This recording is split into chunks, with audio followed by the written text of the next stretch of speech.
Hello friends, welcome to my YouTube channel learn with Arijit. তোমাদের WBPSI-এর prelims পরীক্ষা আসন্ন, আর মাত্র একদিন বাকি। প্রিলিমস পরীক্ষা দিতে যাওয়ার আগে অবশ্যই এই রিভিশন ক্লাসটা অবশ্যই দেখে যাও। এখানে তোমাদের ম্যাথ এবং রিজনিংয়ের একটা কম্বাইন্ড প্র্যাকটিস সেট আছে, ঠিক আছে? 25+25 মোট 50 কোশ্চেন আছে এখানে। আমার সঙ্গে সঙ্গে সলভ করো। ভিডিওটা পজ করে তোমরা ফার্স্টে করার চেষ্টা করবে, তারপর আমার সলিউশান দেখবে, ঠিক আছে? আশা করছি তোমাদের এই ক্লাসটি অনেক উপকারে আসবে। হুবহু কোশ্চেন হয়তো তোমরা পরীক্ষায় পেয়ে যেতে পারো। একদম 100% কমন তো দেওয়া যায় না, তবে যদি সেম টাইপেরও কোশ্চেন অনেক সময় এসে যায়, তখন আমাদের মাথায় এক চান্সে ক্লিক করে যায়, তাই তো? সুতরাং তাড়াতাড়ি করা যায়, বোঝা গেল? যারা আমার প্র্যাকটিস সেট, বিগত প্র্যাকটিস সেটগুলো দেখেছো, দেখবে আমার চ্যানেলে আছে, প্লেলিস্ট করা আছে। আশা করছি তারা উপকার পাচ্ছ এবং ভবিষ্যতেও পাবে। তাহলে চলো দ্রুত শুরু করা যাক। যাদের আপকামিং কনস্টেবলের পরীক্ষা আছে তারাও এটা দেখতে পারো। SI কনস্টেবল সকলের জন্যই এই এই এই ভিডিওটি আজকে গুরুত্বপূর্ণ, ঠিক আছে? তাহলে চলো দ্রুত শুরু করা যাক। ফার্স্ট কোশ্চেন কী আছে? 800 এবং 2000-এর মধ্যে কতগুলি সংখ্যা 13 দ্বারা বিভাজ্য, ঠিক আছে? তাহলে এটা কীভাবে বার করব? 2000-এর মধ্যে কতগুলি সংখ্যা 13 দ্বারা বিভাজ্য, যেটা করার জন্য 2000-কে আমাকে 13 দিয়ে ভাগ করতে হবে, ঠিক আছে? আমি সেই ভাগফলটা নেবো যেটা নিয়ারেস্ট 2000-এর কাছাকাছি, সেই ভাগফলটাই নেবো, ঠিক আছে? তাহলে 13 দিয়ে ভাগ করলে 13 একে 13, 7 70, 3 তার মধ্যে 4 52, 5 তার 65, তাই তো? 5 তার 65, 65 আর 5 70, 50, তারপরে 3 তার 39, তাই তো? যদি 4 তার নিয়ে নিতাম 52 হয়ে যেত, বেশি হয়ে যেত। তাহলে 2000-কে 13 দিয়ে ভাগ করলে, ঠিক আছে, সব থেকে মানে কাছাকাছি যে ভাগফলটা যাচ্ছে, ঠিক আছে? যদি 154 দিয়ে 13-কে গুণ করি তাহলে দেখবে 2000 ছাড়িয়ে যাবে। 153 দিয়ে গুণ করলে কী হবে? 2000 থেকে সামান্য ছোট একটি সংখ্যা হবে, যেটা 13 দ্বারা ডিভিজিবল। তাহলে আমি এখান থেকে কি বলতে পারবো? যে 2000-এর মধ্যে, 1 থেকে 2000-এর মধ্যে 13 দ্বারা ভাগ যায় এমন সংখ্যা আছে কতগুলো? 153টা, ঠিক আছে? আমাকে কি বলেছে? আমাকে 1 থেকে 2000-এর মধ্যে তো বার করতে বলেনি, আমাকে বলেছে 800 থেকে 2000-এর মধ্যে। তাহলে এখান থেকে 800-র মধ্যে কতগুলো আছে 13 দ্বারা বিভাজ্য সেটা বার করব, বার করে এই টোটালটার থেকে বিয়োগ করে দেবো, তাহলে হয়ে যাবে। সিমিলারলি 800 থেকে 13-র মধ্যে কতগুলি নাম্বার আছে? 800-র মধ্যে কতগুলি নাম্বার আছে 1 থেকে 800-র মধ্যে, যেটা 13 দ্বারা বিভাজ্য? এখানে ভাগ করব, 6 13 78, তাই তো? 78 79 80 20, তাই তো? 13-কে 13, 62 নিলে বেশি হয়ে যেত, তাই তো? তাহলে 61টা এমন সংখ্যা আছে 1 থেকে 800-র মধ্যে যারা 13 দ্বারা বিভাজ্য। তাহলে এখানে 61টা সংখ্যা আছে, আর এখানে কতগুলো সংখ্যা আছে? 153টা সংখ্যা আছে। তাহলে বিয়োগ করে দেবো, 153 মাইনাস 61, এখানে 2 9 6 15। তাহলে 92টা এমন সংখ্যা আছে যারা 800 থেকে 2000-এর মধ্যবর্তী সংখ্যা এবং 13 দ্বারা বিভাজ্য। তাহলে অ্যান্সার কী হবে? Option number B. বোঝা গেল? আশা করছি বুঝতে পারছো। Next question. একজন ব্যক্তি 400 লেবু কেনেন 2000 টাকায়, ঠিক আছে? 400 লেবু কেনেন 2000 টাকায়। 260 টাকায় তিনি কটি লেবু বিক্রি করবেন যাতে তার 30% লাভ থাকে? খুব সহজ অঙ্ক। তাহলে 2000 টাকা যদি 400টি লেবু কেনে, তাহলে প্রতিটি লেবুর ক্রয় মূল্য কত? 2000/400, ঠিক আছে? 4 দিয়ে কাটলে 4 5 20। তাহলে প্রতিটি লেবুর ক্রয় মূল্য কত? 5 টাকা, ঠিক আছে? তাহলে 5 টাকার উপরে যদি 30% লাভ করতে হয়, তাহলে প্রতিটি লেবু কত টাকায় বিক্রি করতে হবে? 30%-এর ফ্র্যাকশনাল ভ্যালু কত? 3/10, মানে 10 টাকায় 3 টাকা লাভ করতে হবে, তাই তো? তাহলে 5 টাকায় 13 × 10, এইটা হয়ে যাবে কি? প্রতিটা লেবুর কি? Selling price. এটা হলো কস্ট প্রাইস প্রতিটা লেবুর, এটা হলো সেলিং প্রাইস। এবার কি বলেছে? 260 টাকায় কটি লেবু বিক্রি করবে? তাহলে 260 টাকা টোটাল বিক্রি করবে, প্রতিটি লেবু সেলিং প্রাইস দিয়ে ভাগ করে দেবো, তাহলে 5 × 13/10। প্রতিটি লেবু তো বিক্রি করবে এত টাকায়, ঠিক আছে? তাহলে টোটাল টাকা হলে এত, প্রতিটি লেবুর দাম এত, তাহলে মোট কতটা লেবু পাওয়া যাবে বা কতটা বিক্রি করতে পারবে, ঠিক আছে? 13 দিয়ে কাটলে 13 2 26 20, 5 দিয়ে কাটলে 4 5 20, তাহলে এই 10টা উপরে গুণ হয়ে যাবে, তাহলে 4 × 10 মানে 40টি। বুঝা গেল? তাহলে অপশান নাম্বার ডি হবে কারেক্ট। সহজ কোশ্চেন একদম। নেক্সট দেখো, এখানে একটা মিসিং নাম্বার সিরিজ আছে।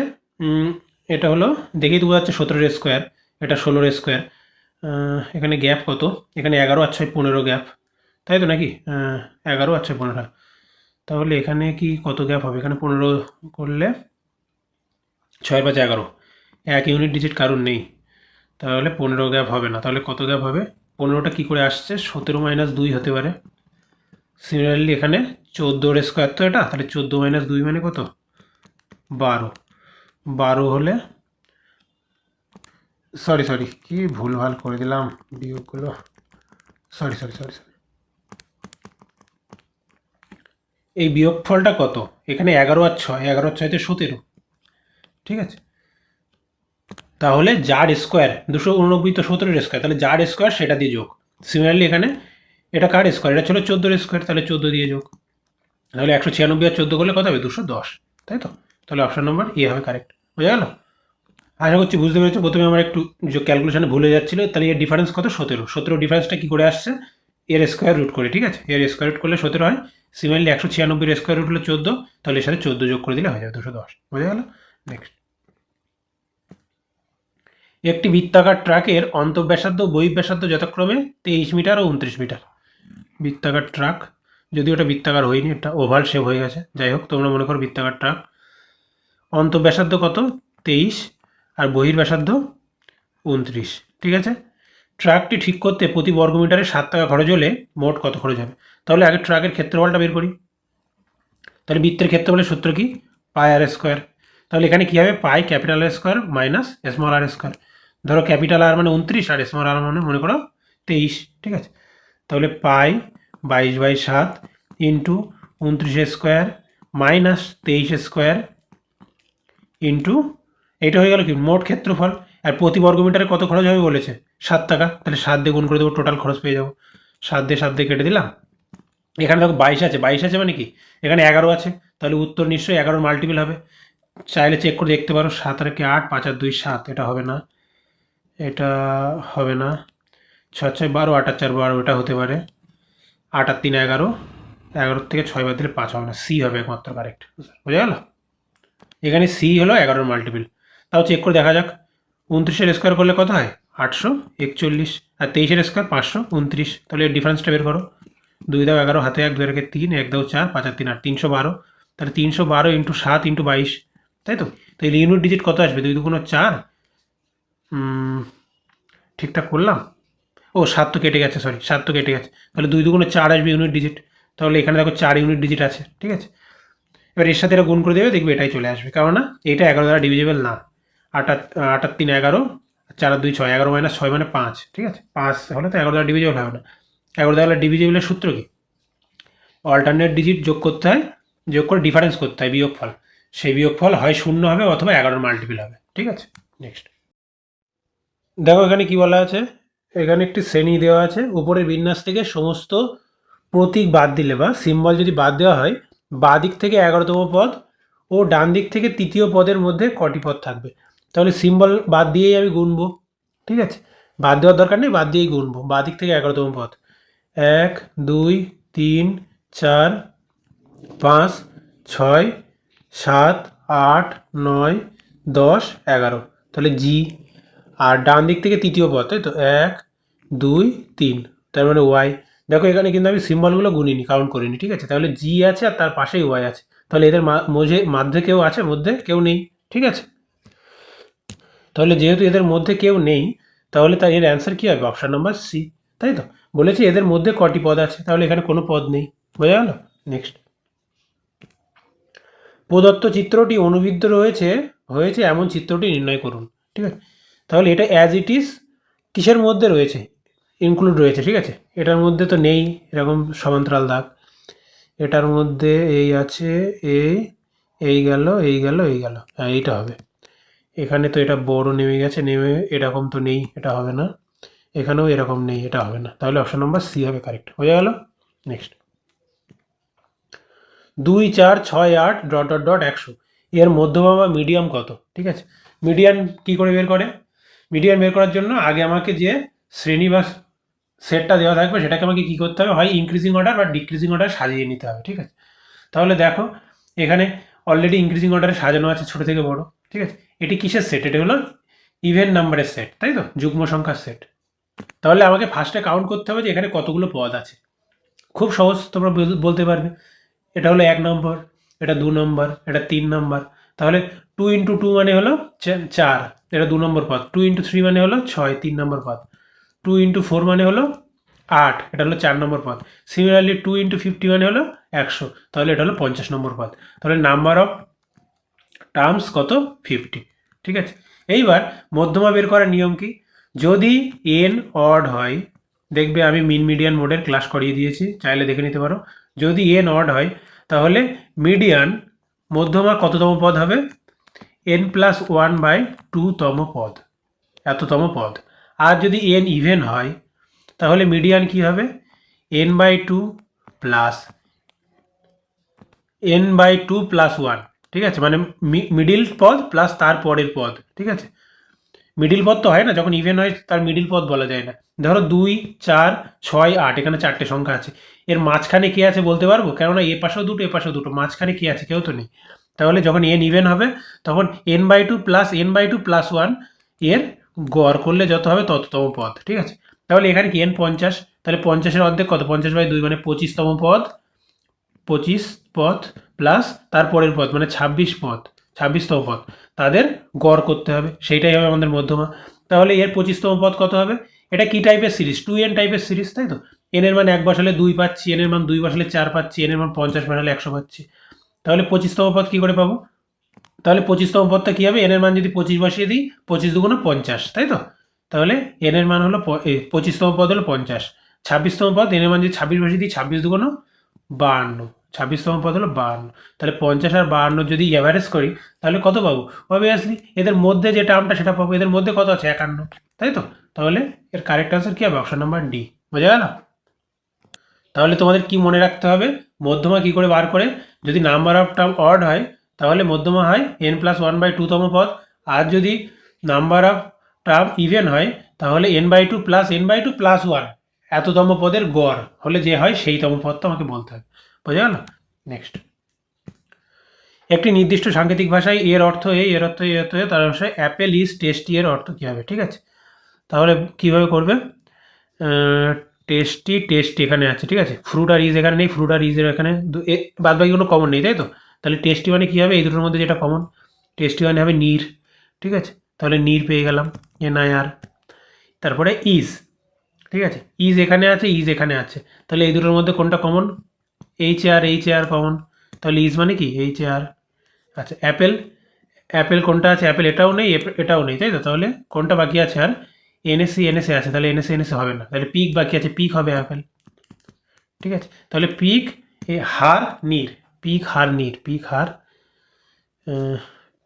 হার নিক, মনে হচ্ছে টাইপিং করার সময় আমার ভুল হয়ে গেছে, এটা নীর হবে, ঠিক আছে, NIR, কারণ এখানে NIC তো একটাও নেই, PIC আছে, NIC নেই, বা NAC আছে, NIC, ঠিক আছে। তাহলে PIC, HAR এবং NIC, তাহলে অপশন নাম্বার বি হবে কারেক্ট। বোঝা গেল, এটাও ঠিক করে নিও। 10, দুটি সংখ্যার যোগফল 15, তাহলে এ আর বি দুটি সংখ্যার যোগফল 15, তাদের গসাগু ও লসাগু যথাক্রমে, তাহলে GCD 3 বা HCF যাকে বলে, এবং LCM লিস্ট কমন মাল্টিপ্লায়ার কত, এটা 18, তাই তো। তাহলে আমাদের কি বের করতে হবে, এদের অনন্যকের যোগফল বের করতে হবে, তাই তো। এদের অনন্যকের যোগফল মানে কি 1/a প্লাস 1/b বের করতে হবে। তাহলে এটা যদি সিম্পলিফাই করে কি হবে, লসাগু AB, ওপরে হবে a+b বা b+a। এবার a+bর মান তো আমি জানি 15, শুধু আমার AB দরকার। এবার আমরা কি জানি, দুটি সংখ্যার গুণফল ইন্টু তাদের গসাগু ইন্টু লসাগু, তার মানে 3 × 18। তাহলে AB এই প্রোডাক্টটাও আমি পেয়ে গেলাম। দেখো ইন্ডিভিজুয়ালি এখানে কিন্তু আমি দুটো সংখ্যা a কত আর b কত বার করলাম না, ঠিক আছে। ওটাও বার করা যাবে চাইলে, কিন্তু আমি বার করলাম না, ঠিক আছে। তাহলে আমি পেয়েই গেলাম, তাহলে এখানে 3 × 18 বসিয়ে দেবো, তাহলে 15/3 × 18, ঠিক আছে। এটা করলে কত হয়, 3 × 5 = 15, তাহলে 5/18 উত্তর হবে, অপশন নাম্বার এ হবে কারেক্ট আনসার। বোঝা গেল, আশা করছি বুঝতে পেরেছ। নেক্সট, যদি 1996 সালে 15ই জানুয়ারি সোমবার হয়, ঠিক আছে, তাহলে 1997 সালের 30শে মার্চ কী বার হবে, ঠিক আছে। আগে বলো 1996 সালে এটা লিপ ইয়ার কিনা। 1996 4 দ্বারা কি ভাগ যায়, হ্যাঁ যায়। কেন, কারণ লাস্টের দুটো ডিজিট 4 দ্বারা ভাগ যায়, তাই না। 96 তো 4 দ্বারা ভাগ যায়, 4 দুগুণ 8, 16, 4 × 4 = 16, 4 × 24 96। তাহলে শেষ দুই ডিজিট যদি 4 দ্বারা ভাগ যায় তাহলে বলতে পারবো সেই সংখ্যাটা 4 দ্বারা ভাগ যাবে। তাহলে যেহেতু এটা 4 দ্বারা ভাগ যাচ্ছে, এটা কি একটা লিপ ইয়ার। যদি লিপ ইয়ার হয় তাহলে কি হয়, 15ই জানুয়ারি 1996 যে বার হবে, 15ই জানুয়ারি 1997 তার থেকে কদিন বেশি হবে? 2 দিন বেশি হবে। নর্মাল ইয়ার হলে 1 দিন বেশি, লিপ ইয়ার হলে 2 দিন বেশি। ঠিক আছে? আচ্ছা, এবার কি বলেছে? 1997 সালের 30শে মার্চ পর্যন্ত আমাকে যেতে হবে, তাই তো? তাহলে 15ই জানুয়ারি, জানুয়ারি মাসে আর কদিন হবে? 1997 সালে জানুয়ারি মাসে আর কদিন হবে? 16 দিন হবে। জানুয়ারি 31শে মাস হয়।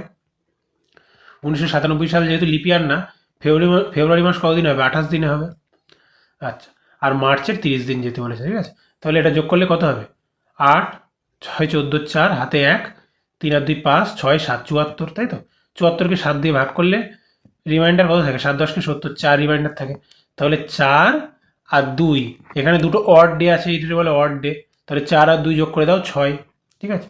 তাহলে আজ যদি সোমবার হয়, মানে সরি আজ না, 15ই জানুয়ারি 1996 যদি সোমবার হয়, তাহলে 1997 সালের 30শে মার্চ এটা কী বার হবে? সোমবার প্লাস 6 দিন, ঠিক আছে? তাহলে সোমবারের সাথে 6 দিন যোগ করলে কী হবে? সোমবারের সাথে 7 দিন যোগ করলে কী হতো? সোমবার হতো। 7 দিন পর ডে রিপিটেশন হয়। 6 দিন মানে কি? তার থেকে 1 দিন কম, তার মানে রবিবার হবে অ্যান্সার। বোঝা গেল? আশা করছি বুঝতে পেরেছ। নেক্সট, প্রদত্ত প্রশ্নগুলি পড়ে সিদ্ধান্ত নিন কোন বিবৃতি প্রশ্নের উত্তর দেওয়ার জন্য যথেষ্ট। ঠিক আছে? স্টেটমেন্ট বেস কোশ্চেন এগুলো, প্রশ্ন আর বিবৃতি আসতেও পারে, আগের থেকে প্রিপেয়ার হয়ে যাওয়া ভালো। প্রথমে কি আছে? EGJYC এদের মধ্যে সবচেয়ে বড় কে? এটা আমাকে বার করতে হবে। এবার কোন বিবৃতি থেকে আমি এর অ্যান্সারটা পাবো সেইটা আমাকে বের করতে হবে। 1 নম্বর থেকে পাচ্ছি, নাকি 2 নম্বর থেকে পাচ্ছি, নাকি দুটো সাহায্যই নিয়েই পাচ্ছি। ঠিক আছে? সব থেকে বড় খুঁজতে হবে আমার, কিন্তু কোনো অর্ডারে সাজাতে হবে কে বড় কে ছোট সব লাগবে না। আমার কাছে তো ম্যাক্সিমাম হাইট কে সবথেকে বড় কে সেটা পেলেই হয়ে যাবে। ঠিক আছে? প্রথমটা কি বলা আছে? জি এবং জে হলো ওয়াই এবং সি এর থেকে বড়। তাহলে জি আর জে এর মধ্যে কে বড় সেটা বলা নেই, এমনকি ই সম্পর্কেও এখানে কিছু বলা নেই। তাহলে প্রথমটা থেকে কিন্তু আমি ইন্ডিভিজুয়ালি বলতে পারবো না কে সব থেকে বড়। পরেরটাই কি বলা আছে? ই হলো ওয়াই এবং সি এর থেকে ছোট। তাহলে ওয়াই আর সি এর থেকে ই হলো ছোট। এখানে 2 নম্বরে জি জে এ সম্পর্কে কিছু বলা নেই, তাহলে 2 নম্বর থেকে ইন্ডিভিজুয়ালি কিন্তু আমি বলতে পারবো না। এবার এই দুটোকে কাজে লাগিয়ে কি বলতে পারবো? দেখি বলতে পারি কিনা।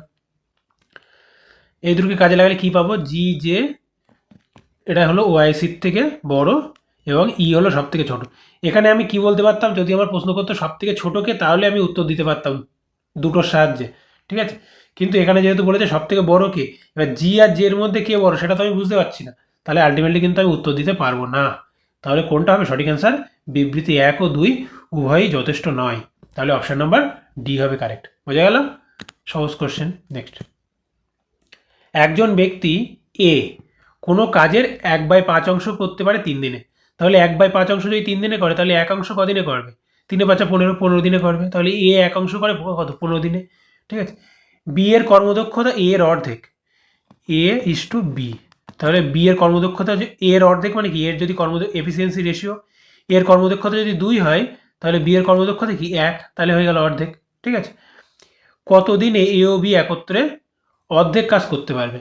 তাহলে এর এফিসিয়েন্সি 2, এ 1 অংশ কাজ করে কত দিনে? 15 দিনে। তাহলে 1 অংশ কাজ এ করে 15 দিনে, আবার এর এফিসিয়েন্সি 2, তাহলে 15 দিন যদি এ কাজ করে, প্রতিদিন যদি 2 এফিসিয়েন্সি নিয়ে কাজ করে, তাহলে এইটা পেয়ে গেলাম না টোটাল ওয়ার্ক পেয়ে গেলাম। ঠিক আছে?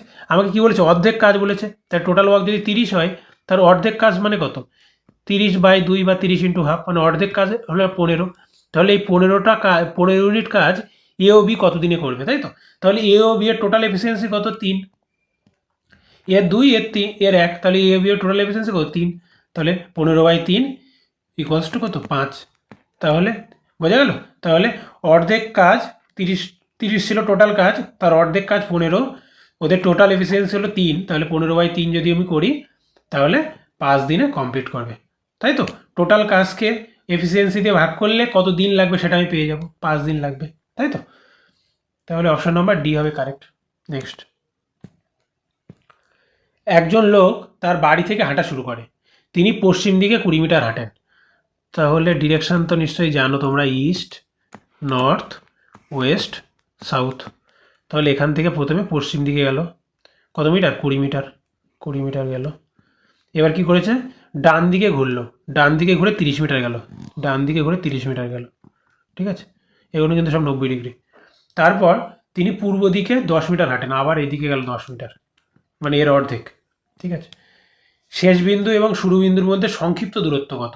ঠিক আছে, সংক্ষিপ্ত দূরত্ব মানে এই যে কর্ড লাইনে যে ডিস্টেন্স এইটা বার করতে হবে। ঠিক আছে, তাহলে এটা কত হবে, এইটা কত হবে বলো, এইটাও 30 হবে, আর এটা 10 মানে কি, এটা 10 হবে এই অর্ধেকটা। তাহলে পিথাগোরাসের উপপাদ্য অতিভুজ স্কোয়ার ইকুয়ালস টু কি লম্ব স্কোয়ার প্লাস ভূমি স্কোয়ার, মানে লম্ব স্কোয়ার মানে কত 900, ভূমি স্কোয়ার মানে কত 100, তার মানে 900 প্লাস 100 কত 1000। তাহলে 1000-এর স্কোয়ার রুট করে দিলে আমি কি পেয়ে যাবো, অতিভুজ পেয়ে যাবো। তাহলে 100-র জন্য কত বেরোবে 10, আর একটা 10 √10 থাকবে, তাই তো। তাহলে অপশান নাম্বার ই হবে কারেক্ট। বোঝা গেল, আশা করছি বুঝতে পেরেছো। নেক্সট, যদি A:B:C এত হয় তাহলে এর ভ্যালু কত। ঠিক আছে, তাহলে এটাকে আগে সিম্পলিফাই করি। A:B:C, 4, 3 আর 2 এর লসাগু কত, 12। সবসময় যেটা বড় সংখ্যা থাকবে তার যে মাল্টিপ্লায়ার বা তার যে গুণিতক সেইটা হবে কিন্তু তোমাদের লসাগু। ঠিক আছে, তাহলে 4, 4 2 8, 8 কি 3 দিয়ে ভাগ যায়, যায় না। তারপরে 3 4 12, 12 কি সব কটা দিয়ে ভাগ যায়, হ্যাঁ যায়। তাহলে 12 দিয়ে আমি টোটালটার সঙ্গে 12 দিয়ে গুণ করে দেবো। 12 দিয়ে গুণ করলে কি হয়, 12/4 মানে 3। আচ্ছা, 12/3 মানে 4, আর 12/2 মানে 6। তাহলে A:B:C। তাহলে দেখো এইবার কি করব, এই রেশিওতে ডাইরেক্ট এই ভ্যালুগুলো বসিয়ে দেবো। এর ভ্যালু 3 বসিয়ে দেবো, বির ভ্যালু 4 বসিয়ে দেবো এবং সি এর ভ্যালু 6 বসিয়ে দেবো। ঠিক আছে, তাহলে এ এর জায়গায় কত বসাবো 3, এবং বি এর জায়গায় কত বসাবো 4, ইস টু বি এর জায়গায় কত বসাবো 4, সি এর জায়গায় 6, ইস টু সি এর জায়গায় কত বসাবো 6 এবং এ এর জায়গায় 3। ঠিক আছে, এবার এটা সিম্পলিফাই করব। তাহলে এই হরের এলসিএম বের করব। 4, 6 আর 3-এর লসাগু কত, 6 2 12, তাই তো। 12 সবকটা দিয়ে ভাগ যায়, 4 দিয়ে ভাগ যায়, 6 দিয়ে ভাগ যায়, 3 দিয়ে ভাগ যায়। ঠিক আছে, তাহলে 12 দিয়ে গুণ করে দেবো, তাহলে হয়ে যাবে সিম্পলিফাই। 4 দিয়ে কাটলে 3 4 12, তাই তো, বারবার কাটার দরকার নেই। 3 4 12, 3 3 9, 6 দিয়ে কাটলে 6 2 12, 4 2 8, 3 দিয়ে কাটলে 3 4 12, 4 6 24। তাহলে 9:8:24 কোথায় আছে, অপশন নাম্বার সি। এটা হয়ে যাবে কারেক্ট অ্যান্সার। বোঝা গেল, আশা করছি বুঝতে পেরেছ। নেক্সট, একটু নির্দিষ্ট পরিমাণ অর্থ 31,250 টাকা 2 বছরের বার্ষিক সুদে যৌগিক সুদ কত হবে যদি সুদ প্রতি 8 মাস অন্তর চক্রবর্ধিত হয়। খুব ভালো অঙ্ক এবং ইম্পর্টেন্ট অঙ্ক। ঠিক আছে, পরীক্ষায় কিন্তু অ্যাজ ইট ইজ চলে আসতে পারে। হ্যাঁ, এই 8 মাস অন্তর, 3 মাস অন্তর, 6 মাস অন্তর এই তোমাদের হলো চক্রবৃদ্ধি সুদের অঙ্কগুলো কিন্তু পরীক্ষায় একটু বেশিই আসে। ঠিক আছে, চক্রবৃদ্ধি সুদের আরও কঠিন টাইপের কোশ্চেন হয়, কিন্তু অতটা কঠিন দেয় না, এই নর্মাল এইগুলোই দেয়। ঠিক আছে, তাহলে এগুলো কীভাবে করতে হয় দেখো। তোমরা অনেকে সূত্র সাহায্যে করবে, আমি সূত্র সাহায্যে করবো না, রেশিও মেথডে করবো। ঠিক আছে, আচ্ছা, বার্ষিক 12% মানে কি, 12 মাসে 12%, তাই তো, 12 মাসে 12% হারে সুদ। তাহলে 1 মাসে কত পার্সেন্ট, 1% হারে সুদ। তার মানে 8 মাসে কত পার্সেন্ট হারে সুদ, 8%। এবার 8%-এর ফ্র্যাকশনাল ভ্যালু বলো। 8 মানে কত, 2 × 4 না, 2 × 4। আর 4% মানে কি জানি আমরা, 1/25। তাহলে 8% মানে কি 2/25। তাহলে 25 টাকা 1 বছরে কত হচ্ছে, 27 টাকা। 2 টাকা বেড়ে হচ্ছে 27 টাকা, তাই তো। তাহলে প্রিন্সিপাল 25, 2 টাকা বেড়ে 1 বছরে হচ্ছে 27 টাকা। সরি, 1 বছর তো না, এই 8 মাসে।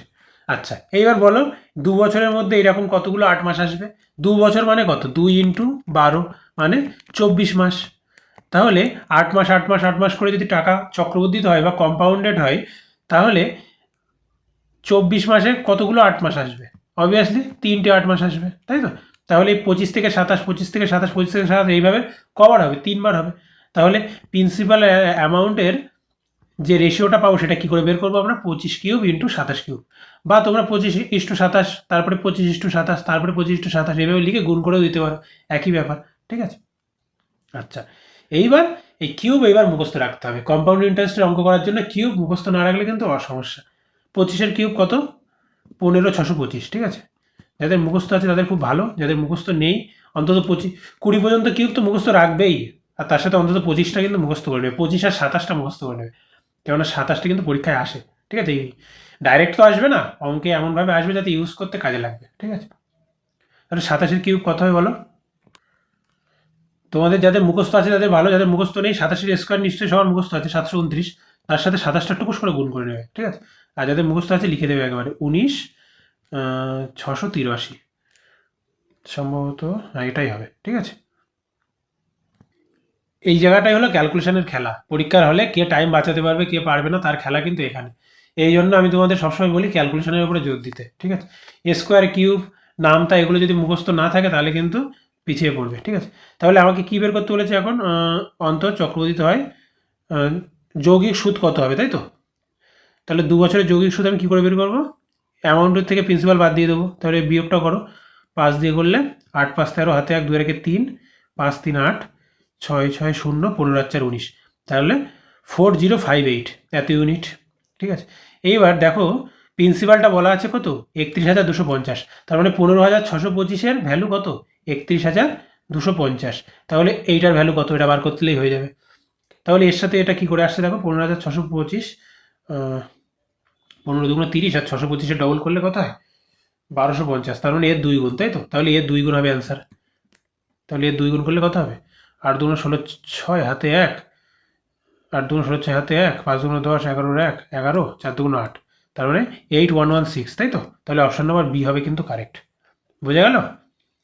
কম্পাউন্ড ইন্টারেস্টের অঙ্ক করার জন্য আমি বলেছি না, দুটো জায়গায় মেনলি তোমাদের এই পাটিগণিতের ক্ষেত্রে ক্যালকুলেশনের এই স্কোয়ার কিউবগুলো বেশি লাগে। সেটা হলো এক পাটিগণিত, আর এক হলো এই পাটিগণিত বলছি, সরি, মেনসুরেশন, পরিমিতি, আর এক হলো এই কম্পাউন্ড ইন্টারেস্ট।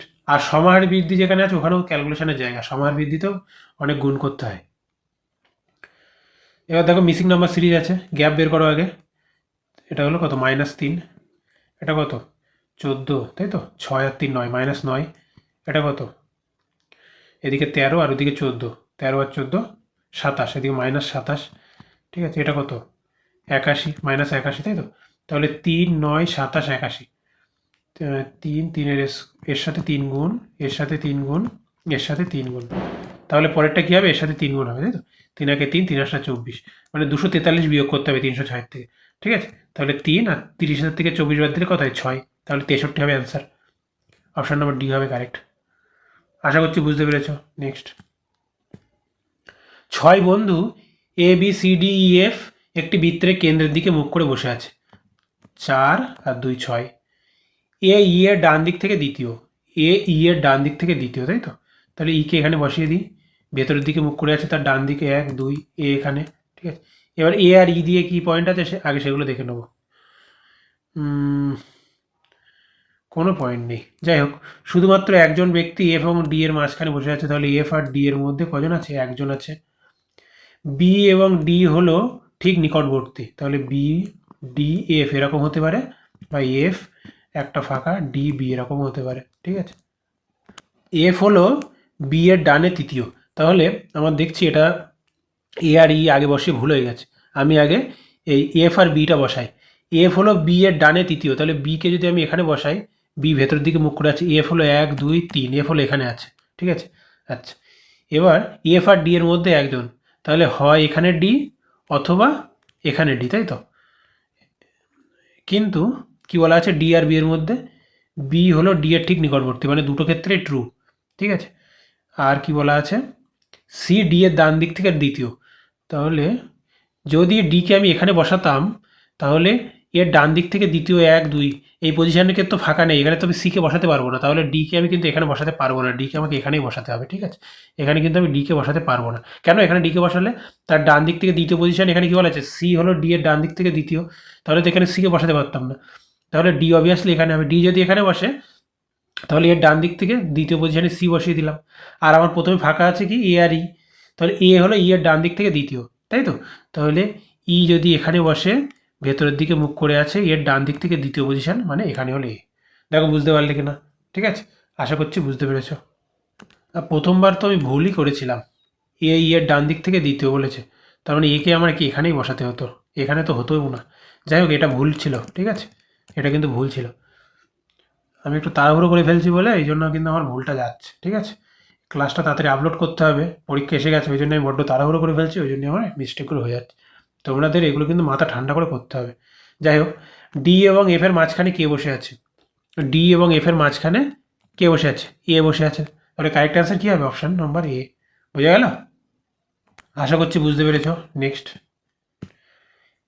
একজন খেলোয়াড় 15টি ইনিংসে একটি নির্দিষ্ট গড় রান আছে, 16তম ইনিংসে সে 120 রান করে ফেললো, গড় রান 6 বৃদ্ধি পেল, নতুন গড় রান কত? ঠিক আছে, তাহলে 15তম ইনিংসে তার একটা অ্যাভারেজ আছে ধরো এ, ঠিক আছে।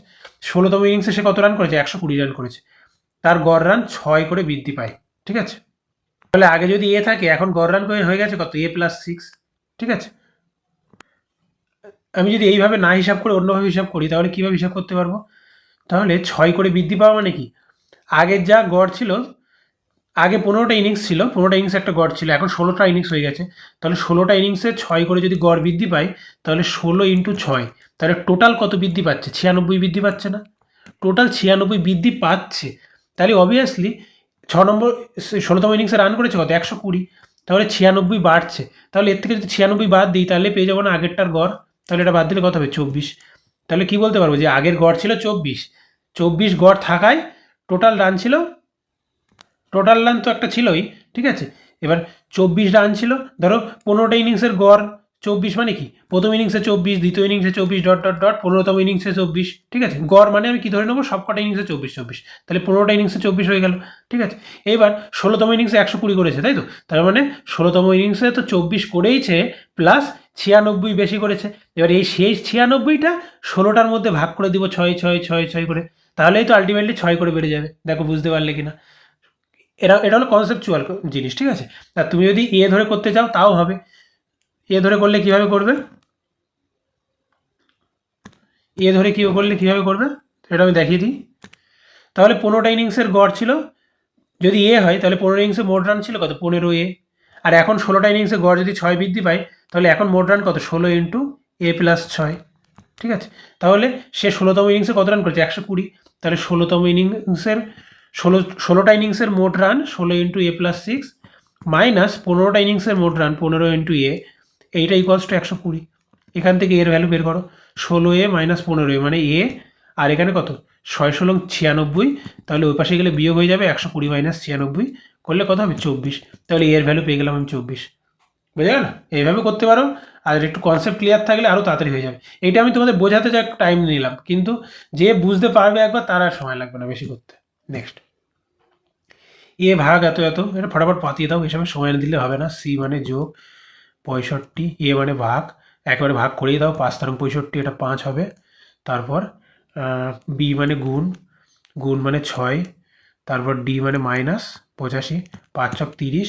ঠিক আছে, এসে 30 যোগ করে দাও, 3 8 183, 183 থেকে 25 বাদ দাও, তাই তো, 183 থেকে 83 বাদ দিলে 100, তার থেকে আরও 2 বাদ মানে 98। বোঝা গেল? আশা করছি বুঝতে পেরেছ। নেক্সট,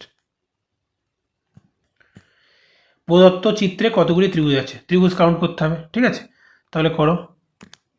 তাহলে এগুলো আগে করি, সলভ করি, আগে ভেঙে ভেঙে সলভ করি। ঠিক আছে, আগে একটা এরকম বক্স মতো নিয়ে নিলাম, একটা বর্গক্ষেত্র, তার দুটো কর্ণ আঁকলাম। তাহলে এতে কতগুলো আছে বলো, 1 2 3 4, এইটার জন্য দুপাশে দুটো, আবার এইটার জন্য, এই কর্ণের জন্য দুপাশে দুটো, তাহলে 4টে 5টা 6টা 7টা 8টা হয়ে গেল এখানে। ঠিক আছে, এইবার দেখো কী করলাম, এবার এখানে একটা দাগ টানলাম, এই দাগের জন্য আবার দুপাশে দুটো হলো, 9টা 10টা। এখানে একটা দাগ দিলাম, এর জন্য আবার দুপাশে দুটো হলো, 12টা। ঠিক আছে, আর এখানে একটা ছোটো মতো ত্রিভুজ তৈরি হয়ে গেল, এখানে একটা, এখানে একটা, আর এই বড়টা একটা, তাই তো, তাহলে আরও 3টে, তাহলে 8 আর 2 10, আর 2 12, আর 3 15। তাহলে এর কারেক্ট আনসার কী হবে, অপশন নম্বর বি, 15। বোঝা গেল? নেক্সট, একজন ব্যবসায়ী দুটি দ্রব্য কিনলেন 490 টাকায়। ঠিক আছে, তাহলে দুটির একসাথে সেলিং প্রাইস কত, 490 টাকা। তিনি একটি 20% ক্ষতিতে, অপরটি 16% লাভে বিক্রয় করলেন। যদি উভয় দ্রব্যের বিক্রয় মূল্য সমান হয়, তাহলে 20% ক্ষতিতে বিক্রয় দ্রব্যের ক্রয় মূল্য কত? ঠিক আছে, তাহলে 20% ক্ষতি মানে কি, 20% ফ্র্যাকশনাল ভ্যালু কত আগে বলো, 1/5, তাই তো, তার মানে 5 টাকা যদি সিপি হয়, তাহলে সেলিং প্রাইস কত, 4 টাকা। পরেরটা কি, 16% লাভ, 16%-এর ফ্র্যাকশনাল ভ্যালু কত, 16 মানে কত, 4 × 4, 4 মানে কত, 1/25, তাহলে 4/25, তাই তো। তাহলে পরেরটার ক্ষেত্রে 25 যদি কস্ট প্রাইস হয়, সেলিং প্রাইস কত, লাভ করেছে 4 টাকা মানে 29। এবার কী বলেছে, যদি উভয় দ্রব্যের বিক্রয় মূল্য সমান হয়, তাহলে এর আর এর বিক্রয় মূল্য সমান করে দাও। এখানে তাহলে 29 দিয়ে গুণ করো, এখানে 4 দিয়ে গুণ করো, তাহলে বিক্রয় মূল্য সমান হয়ে যাবে। ঠিক আছে, ঠিক আছে, এবার কী বলেছে, 20% ক্ষতিতে বিক্রিত দ্রব্যের ক্রয় মূল্য কত? তাহলে আমাকে 5 × 29-এর ভ্যালু বের করতে হবে। এটা এটা তো 20% ক্ষতিতে বিক্রি করেছে, তাই তো, তাহলে আমার এর ভ্যালু বের করতে হবে। এখানে আমাকে কাজে লাগাতে হবে কি, দুটি ব্যবসায়ী দুটি দ্রব্য কিনলেন 490 টাকায়, তাই তো, তার মানে টোটাল ক্রয় মূল্যটা দেওয়া আছে 490। ঠিক আছে, তাহলে 5 × 29 করলে কত হয়, এখানকার ক্রয় মূল্য কত, 25 × 4, মানে এখানে ক্রয় মূল্য হলো 100, আর এখানে ক্রয় মূল্য কত, 29 × 5 করলে কত হয়? 30 × 5 করলে 150, তার থেকে 5 কম মানে 145, তাই তো? তাহলে এখানে ক্রয় মূল্য 100 ইউনিট, এখানে ক্রয় মূল্য সরি এখানে 145 ইউনিট, এখানে 100 ইউনিট, মানে 245-এর ভ্যালু বলা আছে 490 টাকা। তাহলে 145-এর ভ্যালু কত হবে? তাহলে এটা 245-এর ডবল না, এর সঙ্গে 2 গুণ করলে চলে আসছে, তাহলে এর ডবল করে দেবো, হয়ে যাবে অ্যান্সার। তাহলে 145-এর ডবল করলে কত হয়? 290। বোঝা গেল? কী করলাম? সিম্পল জিনিস, যেখানে ক্ষতি বলা আছে সেখানে কস্ট প্রাইস সেলিং প্রাইসের রেশিও করলাম, যেখানে লাভ বলা আছে কস্ট প্রাইস সেলিং প্রাইসের রেশিও করলাম। তারপর যেহেতু বলেছে উভয় দ্রব্যের বিক্রয় মূল্য সমান, বিক্রয় মূল্যটা সমান করে দিলাম। এখানে 29 দিয়ে গুণ করলাম, এখানে 4 দিয়ে গুণ করলাম। তাহলে 29 দিয়ে যেহেতু একে গুণ করছি, 29 দিয়ে আমাকে টোটালটার সাথে গুণ করতে হবে, এটা তো একটা রেশিও, তাই তো? তাহলে এখানেও আমাকে 4 দিয়ে উভয়টার সাথে গুণ করতে হবে। তাহলে এখানে কস্ট প্রাইস পেয়ে গেলাম, এখানে কস্ট প্রাইস পেয়ে গেলাম। আর এই টোটাল কস্ট প্রাইসটা যোগ করে পেলাম কত? 245 ইউনিট। এর ভ্যালু বলা আছে কত? 490 টাকা। ঠিক আছে, আমাকে বের করতে হবে কি 20% ক্ষতিতে কোনটা দ্রব্যের ক্রয় মূল্য কত, মানে 145-এর ভ্যালু বের করতে হবে। তাহলে 245-এর ভ্যালু যদি 490 হয়, 145-এর ভ্যালু কত? সহজ কোশ্চেন। নেক্সট, প্রদত্ত সমীকরণে এই স্থানগুলিতে কী বসবে নির্ণয় করো। আগে ভাগটা চেক করতে হয় সবসময়। এখানে যদি ভাগ বসাই, ভাগ যাবে 11/7 যদি বসাই, 11/7 তো যাবেই না, সাথে সাথে গুণ আকারে থাকলে 4 × 7 = 28, 65, তাই তো? 7 × 9 = 63, এটাও যাবে না, এটাও যাবে না, এটাও যাবে না। ভাগ দেখো 11/7 করলে ভাগ যাবে, যাবে না। আবার গুণ আকারে আছে, আমি ভাবছিলাম কি 11/7 করে যদি 345 যদি কাটা যায়, কিন্তু 345 এটা দিয়ে যাচ্ছে, 4 × 7 = 28, 5 × 7 = 25, 4 × 7 = 28, তাই তো? 6 65, 7 দিয়ে 7 × 9 = 63 যাবে না, ঠিক আছে? তাহলে এই দুটোর মধ্যে আমাকে চেক করতে হবে। তাহলে প্রথমটা চেক করি, 11 + 7 গুণ 345 ভাগ 5 মাইনাস 31। দেখেই বোঝা যাচ্ছে এটা অনেকটা বড় হয়ে যেতে পারে নাকি? দেখি তবে একবার। 5 × 6 = 30, 45, 5 × 9 = 45, এ তো 70 × 7 প্রায় 770, মানে 490, মানে অনেক বড়, এটা হবে না। অবভিয়াসলি অপশন নাম্বার বি হবে। তাও একবার চেক করে দেখে নিই। 11 × 7 মানে 77 প্লাস 345/5, তাই তো, মাইনাস 31। তাহলে এটা করলে কত হবে? এটা তো 69 হবে। তাহলে 77 আর 69 করলে কত হবে? 9 × 7 = 16, 6 হাতে 1, 6 × 7 = 13, আর 14। তাহলে 146 থেকে 31 বাদ দিতে হবে। তাহলে কত হবে? 115। ঠিক আছে, অপশন নম্বর বি হবে কারেক্ট। এইভাবে এলিমিনেশন করেও কিন্তু উত্তর করা যায়। ঠিক আছে, এক্স হলো ক্ষুদ্রতম স্বাভাবিক সংখ্যা 21, 33, 55 এবং 21, 33, 35 এবং 55 দিয়ে ভাগ করলে প্রতি ক্ষেত্রে 3 ভাগশেষ থাকে। তাহলে এক্সের অঙ্কগুলির যোগফল নির্ণয় করো। তাহলে আমাকে আগে এক্স ফাইন্ড আউট করতে হবে, করে তার অঙ্কগুলো যোগ করতে হবে। বোঝা গেল? তোমরা আমার ডিভিজিবিলিটির ক্লাসটা দেখে নিতে পারো, যাদের এই টাইপের অঙ্কের সমস্যা হয়। ওখানে আমি খুব সহজে কতগুলো রুলস এবং ফর্মুলা বলে দিয়েছি, সেগুলো শিখে নিলে সেগুলো খাতায় নোট করে নেবে, জীবনে আর এই অঙ্ক ভুল হবে না। সবার আগে ফার্স্টে কী আছে? ক্ষুদ্রতমটা আমার মাথায় আনতে হবে। ক্ষুদ্রতম মানে এলসিএম, বৃহত্তম মানে আমার মাথায় কী চলে আসবে? এইচসিএম বা গসাগু, আর ক্ষুদ্রতম মানে লসাগু। ঠিক আছে, তাহলে এর ফর্মুলাটা কী হয়? এলসিএম অফ লসাগু অফ 21, 33, 35, 55, এদের এলসিএম বের করবো। এর বলেছে কি প্রতি ক্ষেত্রে একই ভাগশেষ। তাহলে এদের এলসিএম সেই সংখ্যাটা যেটা 21, 33, 35 এবং 55 দ্বারা ভাগ যায়। এলসিএম মানে কি? এলসিএম হলো সেই সংখ্যাটা, সেই ক্ষুদ্রতম সংখ্যা যেটা এটা দ্বারা ভাগ যায়। কিন্তু যেহেতু বলা আছে 3 ভাগশেষ থাকবে, সুতরাং আমি 3টা যোগ করে দেবো, তাহলে আর ভাগ যাবে না, সবসময় 3 ভাগশেষ থেকেই যাবে। বুঝতে পারো? তাহলে এর এলসিএম বার করো। এলসিএম কী করে বের করতে হয়? 3 × 7 = 21, 3 × 11 = 33, 5 × 7 = 35, 5 × 11 = 55। একই জিনিস দুবার লিখবো না, ঠিক আছে? 3 একবার, 7 একবার, 11 একবার, 7 তো একবার নিয়েই নিয়েছি, 5 একবার, 5 একবার নিয়ে নিয়েছি, 11 একবার নিয়ে নিয়েছি, তাই তো? তাহলে এইটা হয়ে যাবে এর এলসিএম। এর এটা ক্যালকুলেশন করো, 3 × 7 = 21, 5 × 21 কত? 105। তাহলে 105-এর সাথে 11 গুণ, তাই তো? 5, 5, 1, 1, 1155। তাহলে 1155-র সাথে যদি 3 যোগ করি, তাহলে কত হবে? 1158। তাহলে এবার অঙ্কগুলো যোগ করে দাও। ঠিক আছে, 8 আর 2 10 আর 5 15, তাই তো? তাহলে অ্যান্সার কত হবে? Option number C. বোঝা গেল অঙ্কগুলির যোগফল। নেক্সট, ADER শব্দটি থেকে কতগুলি 4 অক্ষর বিশিষ্ট অর্থপূর্ণ শব্দ পাওয়া যাবে যেখানে প্রতিটি অক্ষর শুধুমাত্র একবার ব্যবহার করা যায়। মানে জাম্বেল করতে হবে, ঠিক আছে? অর্ডারগুলো, এই লেটারগুলোকে সাজাতে হবে, আগে-পিছু করতে হবে, করে আমি অর্থপূর্ণ কতগুলো ওয়ার্ড পেতে পারি, ঠিক আছে? এই টাইপের অঙ্ক কিন্তু আসে, এই টাইপের কোশ্চেন কিন্তু আসে, এগুলো রিজনিংয়ের কোশ্চেন। তাহলে দেখো কীভাবে হবে। এর জন্য ওয়ার্ড পাওয়ার কিন্তু একটু নলেজ না থাকলে সমস্যা, ঠিক আছে? কীভাবে করবো, DEAR, ডিআর, ঠিক আছে? মাই ডিয়ার ওয়াটসন, তাই তো? যারা শার্লক হোমস শোনে তারা জানে মাই ডিয়ার ওয়াটসন। আর একটা রিড, READ, আর কি হবে, ডিয়ার হবে, DARE, ডিয়ার মানে কি সাহস, ঠিক আছে? আর কি হবে, আর তো মনে হচ্ছে হবে না, তাহলে 3টে হবে, আমার তো মনে হচ্ছে 3টে হবে, এ হবে কারেক্ট আনসার। বোঝা গেল? নেক্সট, পরেরটা একটা মিসিং নাম্বার, ঠিক আছে? ম্যাট্রিক্স আকারে আছে, কীভাবে হবে দেখেই তো মনে হচ্ছে এই বরাবর হবে, এটা অনেক বড়, এটাও বড়। এ স্কোয়ার করে দেখি ফার্স্টে, 17 স্কোয়ার 289, 14 স্কোয়ার 196, 9 6 15 5 হাতে 1, 8 9 প্লাস 1 18 8 হাতে 1, 2 আর 3 4 485 চলে এসছে।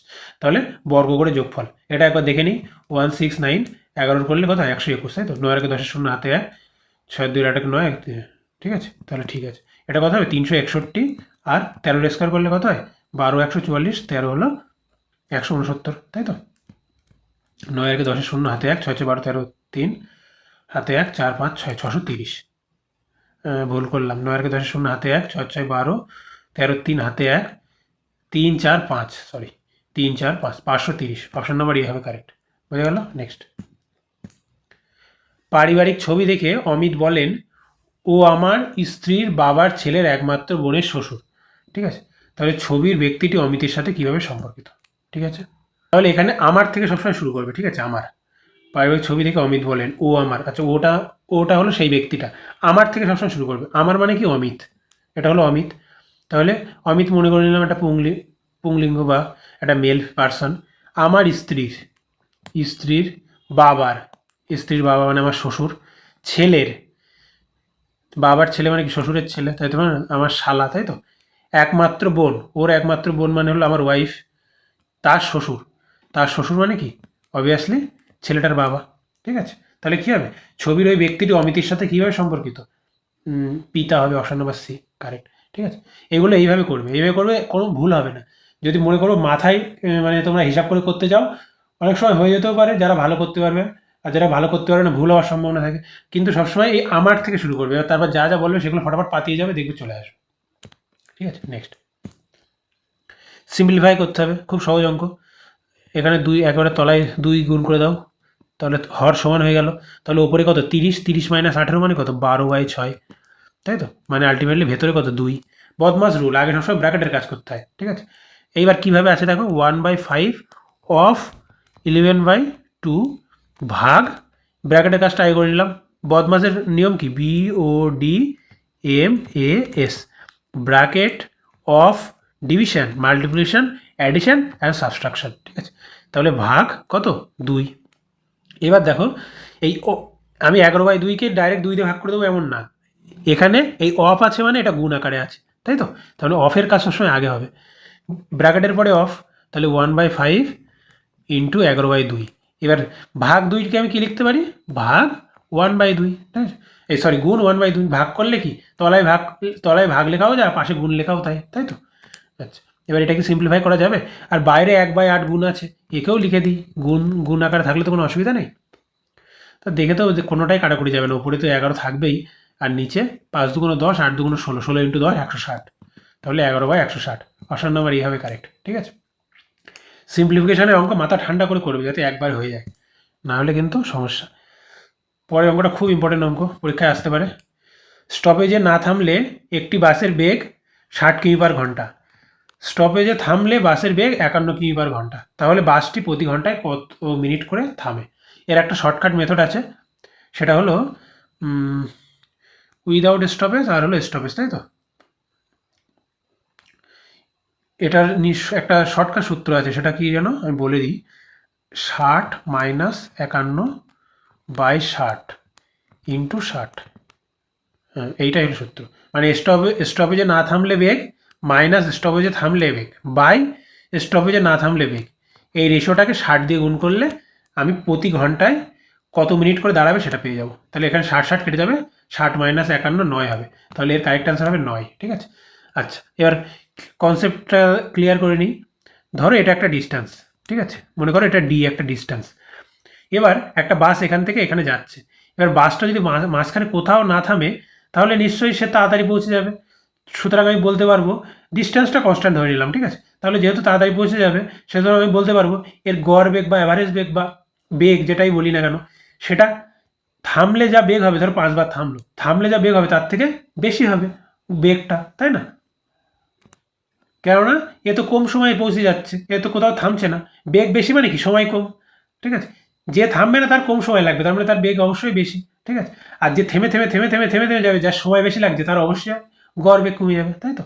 আচ্ছা এবার এখানে একটা জিনিস করতে পারো, এখানে কি করে নিতে পারো, ডিটা আমি কিন্তু চাইলে ধরে নিতে পারো, ডিটা কি ধরে নিতে পারো, এদের এলসিএম, সবসময় বেগের এলসিএমকে ডি ধরে নিতে হয়, তাহলে ভাগ করতে সুবিধা হয়। তাহলে 60 আর 51 এলসিএম কত হবে?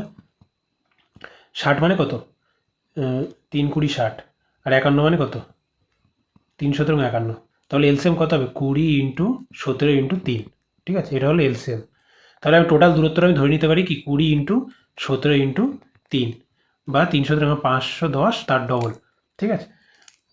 যাই হোক টোটাল দূরত্বটা আমি এটা ধরে নিতে পারি। তাহলে যদি 60 কিলোমিটার পার ঘন্টা বেগে যায় তাহলে তার কত সময় লাগবে, মানে উইদাউট স্টপেজ যদি না থামে তাহলে তার কত সময় লাগবে প্রথম ক্ষেত্রে। তাহলে টোটাল দূরত্ব কত 20 ইন্টু 17 ইন্টু 3, কত কিলোমিটার বেগে যাচ্ছে 60 কিলোমিটার বেগে, তাহলে এর কত সময় লাগবে 17 ঘন্টা সময় লাগবে। আর পরের কেসে টাইম কত লাগবে, পরের কেসে স্টপেজ আছে, কটা স্টপেজ আছে আমার জানার দরকার নেই, ঠিক আছে, স্টপেজ আছে। তাহলে এখানে টোটাল দূরত্ব কত এত, তাহলে যাচ্ছে কত বেগে 51 কিলোমিটার পার ঘন্টা বেগে, তাহলে 3 17 51, এখানে কত সময় লাগবে 20 ঘন্টা সময় লাগবে। তাহলে একই দূরত্ব একবার 60 কিলোমিটার পার ঘন্টা বেগে যাচ্ছে তখন 17 ঘন্টা টাইম লাগছে, আর এখন 20 ঘন্টা টাইম লাগছে, তাই তো? তাহলে টাইম কতটা কম লাগছে, 3 ঘন্টা কম লাগছে, তাই তো? স্টপেজে দাঁড়ালে 20 ঘন্টা লাগতো, স্টপেজে না দাঁড়ালে 17 ঘন্টার মধ্যে পৌঁছে যাচ্ছে একই দূরত্ব, তাহলে কি 3 ঘন্টা কম লাগছে। তাহলে এবার একটা জিনিস ভালো করে ভেবে দেখো যে সে যখন স্টপেজে দাঁড়িয়ে দাঁড়িয়ে যাচ্ছে তখন তার কত কত সময় লাগছে, 20 ঘন্টা সময় লাগছে। তাহলে যখন 20 ঘন্টা সে যাচ্ছে, 20 ঘন্টা, ধরো একটা গাড়ি স্টপেজে দাঁড়িয়ে দাঁড়িয়ে যায়, ধরো বাস, আর একজন প্রাইভেট গাড়িতে যায়, তারা 17 ঘন্টা লাগে প্রাইভেট গাড়িতে, যে বাস তার 20 ঘন্টা লাগে। তাহলে বাস যখন 20 ঘন্টায় ডিস্টেন্সটা কভার করছে তখন তার 3 ঘন্টা এক্সট্রা লাগছে, বা স্টপেজে সে 3 ঘন্টা সময় সে খেয়ে ফেলছে, নষ্ট করে ফেলছে। তাহলে প্রতি 20 ঘন্টায় 3 ঘন্টা করে সে নষ্ট করে। তাহলে এবার কি বলেছে, প্রতি ঘন্টায় কত নষ্ট করে, তাই তো? প্রতি ঘন্টায় কত মিনিট করে ওয়েস্ট করে বা কত মিনিট করে দাঁড়ায়। তাহলে 20 ঘন্টায় 3 ঘন্টা নষ্ট করে, তাহলে 1 ঘন্টা, প্রতি 1 ঘন্টা যদি এই বাস চলে তাহলে 3/20 ঘন্টা করে নষ্ট করবে না, প্রতি 1 ঘন্টায় 3/20 ঘন্টা করে নষ্ট করবে। এইটাই আমাকে বার করতে বলেছে যে প্রতি 1 ঘন্টায় কতটা সময় করে বাসটা নষ্ট করে। প্রাইভেট গাড়ি কোনো সময় নষ্ট করে না, বাস সময় নষ্ট করে। তাহলে 3/20 ঘন্টা মানে কত মিনিট সেটা বের করলে হয়ে যাবে, 60 দিয়ে গুণ করে দাও, 20 দিয়ে 60কে কাটলে 3, তাহলে 3 থেকে 9, 9 মিনিট, বোঝা গেল? 9 মিনিট। তাহলে অ্যান্সার কী হবে আমার 9। এইটা হলো তোমাদের আমি কনসেপ্ট শিখিয়ে দিলাম, কি করলাম, টোটাল দূরত্ব সমান করে দিলাম, মনে করলাম প্রাইভেট গাড়ি ওই দূরত্ব 60 কিলোমিটার পার ঘন্টা বেগে কত সময় যায়, আর এটা বাস একই দূরত্ব 51 কিলোমিটার পার ঘন্টা বেগে কত সময় যায়। তাহলে এই সময়ের গ্যাপ কত হচ্ছে 3 ঘন্টা।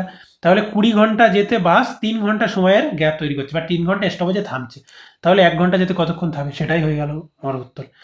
বা তোমরা এইভাবে করতে পারো, এই 60 মাইনাস 51/60, মানে উইদাউট স্টপেজ বেগ মাইনাস উইথ স্টপেজ বেগ বাই উইদাউট স্টপেজ বেগ ইন্টু 60, ঠিক আছে? এটা মুখস্থ রাখলেও তাড়াতাড়ি হয়ে যাবে। আচ্ছা, এক ব্যক্তি এ থেকে বিতে যায় 10 মিটার পার সেকেন্ড বেগে এবং বি থেকে এতে ফিরে আসে এক্স কিলোমিটার পার ঘন্টা বেগে, তার গড় গতিবেগ এত হলে এক্স এর মান কত। এখানে সব থেকে মজার জিনিস যেটা, 10 দিয়ে কিন্তু কাজ শুরু করলে হবে না, মিটার পার সেকেন্ড আছে মানে এটাকে কিলোমিটার পার ঘন্টায় নিয়ে যেতে হবে। তাহলে 1 কিলোমিটার পার ঘন্টা মানে কি 5/18 মিটার পার সেকেন্ড, তাই তো? তাহলে 1 মিটার পার সেকেন্ড মানে কি 18/5 কিলোমিটার পার ঘন্টা, 5 দিয়ে গেলে 5 দুগুণ 10, তার মানে আলটিমেটলি এটা মানে কত 36 কিলোমিটার পার ঘন্টা, ঠিক আছে? তাহলে আমরা সূত্র কি জানি, গড় বেগের সূত্র কি জানি, 2xy/x+y, এটা জানি। এটা কখন হয়, যদি একই দূরত্ব যায়, মানে এ থেকে বিতে গেল আবার বি থেকে এতে ফিরে আসলো, তখন কিন্তু এটা হবে, আদারওয়াইজ কিন্তু এটা হবে না। ধরো এখান থেকে এইটুকানি গেল, তারপর এখান থেকে এইটুকানি গেল, তারপর এখান থেকে তখন কিন্তু আবার এটা হবে না, ঠিক আছে। তাহলে এইটা ইকুয়াস টু কত বলা আছে, গড় বেগ 45, ঠিক আছে। তাহলে এক্স এর মান বের করতে হবে, তাই তো। তাহলে 45 equals to 2 into x into 10 মানে কত, এখানে কত বের করলাম, 36/36 প্লাস এক্স, তাই তো। তাহলে 9 দিয়ে কাটলে 4 নং 36, 9 দিয়ে কাটলে 5 নং 45। তাহলে এটা এখানে গুণ হয়ে যাবে, চলো এটা গুণ করে দিই। এই টোটালটা এই পাশে গুণ হয়ে যাবে, তাহলে 5×36 কত হবে, 5×30 150, আর 5×30 180, তাই তো। তাহলে 180 প্লাস 5x ইকুয়ালস টু এ পাশে কত আছে, 4x। তাহলে 5x এ পাশে আসলে কত হয়ে যাবে, 5x মাইনাস 4x, ভুল করলাম কিছু একটা, 4 নং 36, 5 নং 45, এটা বড্ড মানে ঘিজিমিজি হয়ে যাচ্ছে বলে এটা হচ্ছে, তোমরা খাতায় যখন করবে অসুবিধা হবে না। 4 দুগুণ 8, ঠিক আছে। 8 মাইনাস 5 করলে কত হবে, 3x, তাই তো। তার মানে 180 ইকুয়ালস টু 3x। তাহলে এখানে x এর ভ্যালু কত হবে, 180/3 মানে 60, তাই তো। তাহলে অপশন নাম্বার ডি হবে কারেক্ট অ্যান্সার। আশা করছি বুঝতে পারছো। নেক্সট, একটি সংখ্যাকে 2/3 দ্বারা গুণ করার পরিবর্তে 7/5 দ্বারা গুণ করা হলো, কত ভুল হলো। তাহলে যদি সংখ্যাটা এক্স হয়, তাহলে কারেক্ট আমার কত করতে হতো, এক্স ইন্টু 3/2 করতে হতো। 3/2 দ্বারা গুণ করার পরিবর্তে আমি কি গুণ করলাম, রং আমার কত হলো, এক্স ইন্টু 7/5 করলাম। তাহলে এই রেশিওটা বের করলে হয়ে যাবে, এক্স এক্স তো কাটাই যাবে, 3×5 15, 7 দুগুণ 14। তাহলে এটা হলো কারেক্ট আর রঙের রেশিও। তাহলে কত ভুল হলো, 1 ইউনিট ভুল হলো, ঠিক আছে। 1/15, 15-র ওপরে 1 ভুল হলো, 1 তো কম হিসাব হয়ে গেল, তাই তো। তাহলে 1/15 শতকরা ভ্যালু কত, যাদের এটা মুখস্থ থাকে তারা কিন্তু অন্যদের থেকে এখানে অন্তত 5 সেকেন্ড হলেও কি 10 সেকেন্ড হলেও টাইম বাঁচিয়ে নেবে। কেননা অন্যরা কী করবে, 1/15 মানে কত পার্সেন্ট, 100/15 করবে, ভাগ করবে, 5 3 5 15, 5 20 100, আবার 20/3 অনেকে জানে না, সেটাও ভাগ করবে, তাই তো। কিন্তু এর কারেক্ট অ্যান্সার কত হবে, 6×2/3। তাহলে পার্সেন্টেজ টু ফ্র্যাকশন মনে রাখা কেন দরকার বুঝতে পারছো। অঙ্কের ক্ষেত্রে এই ছোটো ছোটো জিনিসগুলোই বেশি মনোযোগ দিতে হয়। অঙ্ক তো সবাই করবে, কিন্তু যে এই ছোটো ছোটো জিনিসগুলোই বেশি মনোযোগ দেবে তার স্পিড বাড়বে এবং তার পরীক্ষার হাতে সময় কম লাগবে। বোঝা গেল, আশা করছি বুঝতে পেরেছ। নেক্সট, পরের কোশ্চেন কী আছে, রাধা তার আয়ের x% খরচ করে, যদি তার আয় 28% বৃদ্ধি পায় এবং খরচ 20% বৃদ্ধি পায়, তাহলে তার সঞ্চয় 40% বৃদ্ধি পায়, এক্স এর মান কত, ঠিক আছে। তাহলে কিভাবে করবে, যেমন আছে সিম্পলি লিখে দাও। মনে করো ইনকাম হলো 100 টাকা, সঞ্চয় এটা হলো ইনকাম, এটা হলো এক্সপেন্ডিচার, আর এটা হলো সেভিংস। সঞ্চয় করে x টাকা, তাহলে খরচ করে কত, অবভিয়াসলি 100 মাইনাস x টাকা। এখন তার আয় 28% বৃদ্ধি পায়, তাহলে 128% বৃদ্ধি পেয়ে কত হলো, 128। খরচ 20% বৃদ্ধি পায়, তাহলে খরচ ছিল এইটা, 20% ফ্র্যাকশন ভ্যালু কত, 1/5। তাহলে 5-এ 1 বৃদ্ধি পায় মানে কি হয়, কত, 6/5 হয়ে যায়। তাহলে এটা কত হয়, 100 মাইনাস এক্স তার 6/5। সঞ্চয় 40% বৃদ্ধি পায়, তাই তো। 40%-এর ফ্র্যাকশনাল ভ্যালু কত, 20% মানে কত, 1/5। তাহলে 40% মানে কত, 2/5, তাই তো। 40% মানে কি, 20%-এর 2 গুণ, তার মানে 2/5। তাহলে 5-এর থেকে 2 বাড়বে, তার মানে হবে 7/5। তাহলে এখন কত হলো, এক্সের 7/5 হলো সঞ্চয়, ঠিক আছে। তাহলে এখানে আমি একটা রিলেশন পেয়ে যাবো না, ইনকাম ইকুয়ালস টু কি, এক্সপেন্ডিচার প্লাস সেভিংস। তাহলে 128 ইকুয়ালস টু, আমি এই দুটো যোগ করে দিলে আমি সেভিংস, ইনকাম আর এক্সপেন্ডিচার আর সেভিংস, খরচ আর সঞ্চয় যদি যোগ করে দিই তাহলে ইনকাম পেয়ে যাবো না, তাই না। এবার দেখো সিম্পলিফাই করো, 6/5 দিয়ে 100কে গুণ করলে কত হয়, 5 20 100, 6 20 120, ঠিক আছে। মাইনাস 6x/5, আর এখানে কত, প্লাস 7x/5, তাই তো। এবার 128 থেকে 120 যদি আমি এপাশে নিয়ে এসে বাদ দিই, তাহলে কত হবে, 8 ইকুয়ালস টু, এখানে হলো 7-এর থেকে 6 বাদ যাবে মানে x/5, তাই তো। তাহলে এক্সের ভ্যালু কত হবে, 5×8 = 40। তাহলে অপশান নাম্বার বি হবে কারেক্ট। বোঝা গেল, আশা করছি বুঝতে পেরেছ। নেক্সট, একটি নির্দিষ্ট সাংকেতিক ভাষায় একে লেখা হয় এত, তাহলে একে কী লেখা হবে। তাহলে এটা কীভাবে আসছে দেখে নিই একটু,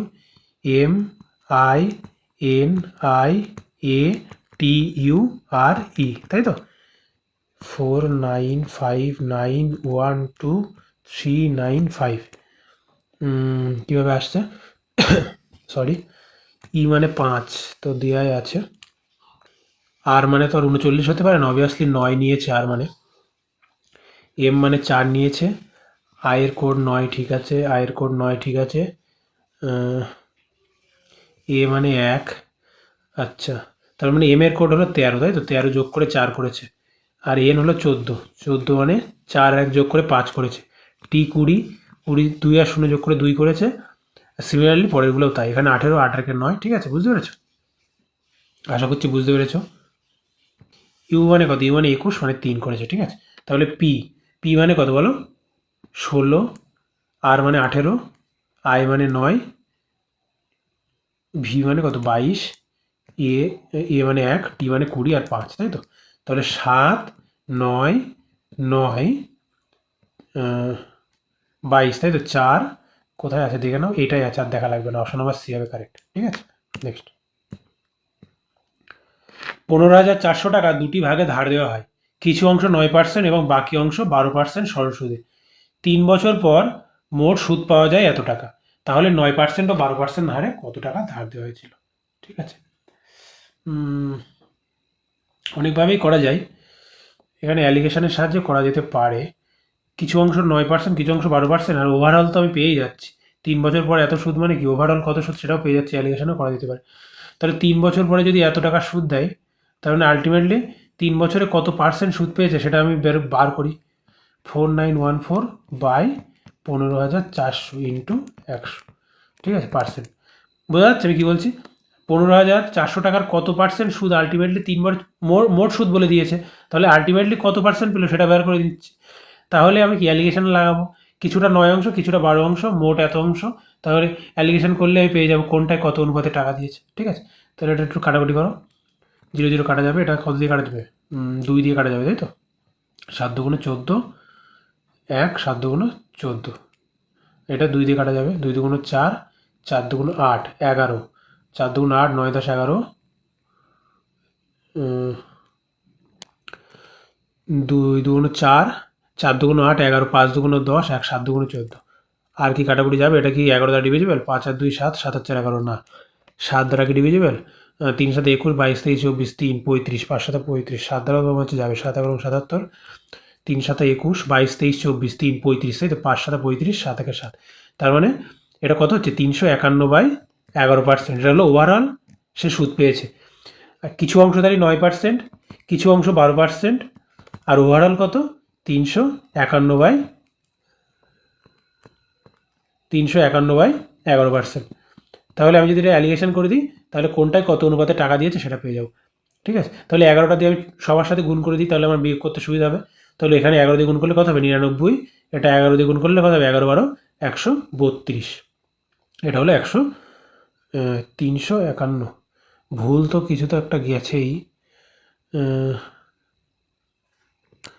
কেন বলছি ভুল গেছে? কেননা 351, এটা তো 3 বছরের সুদ বের করলাম, আর এখানে তো 9% আর 12%, এটা তো 1 বছরের সুদ।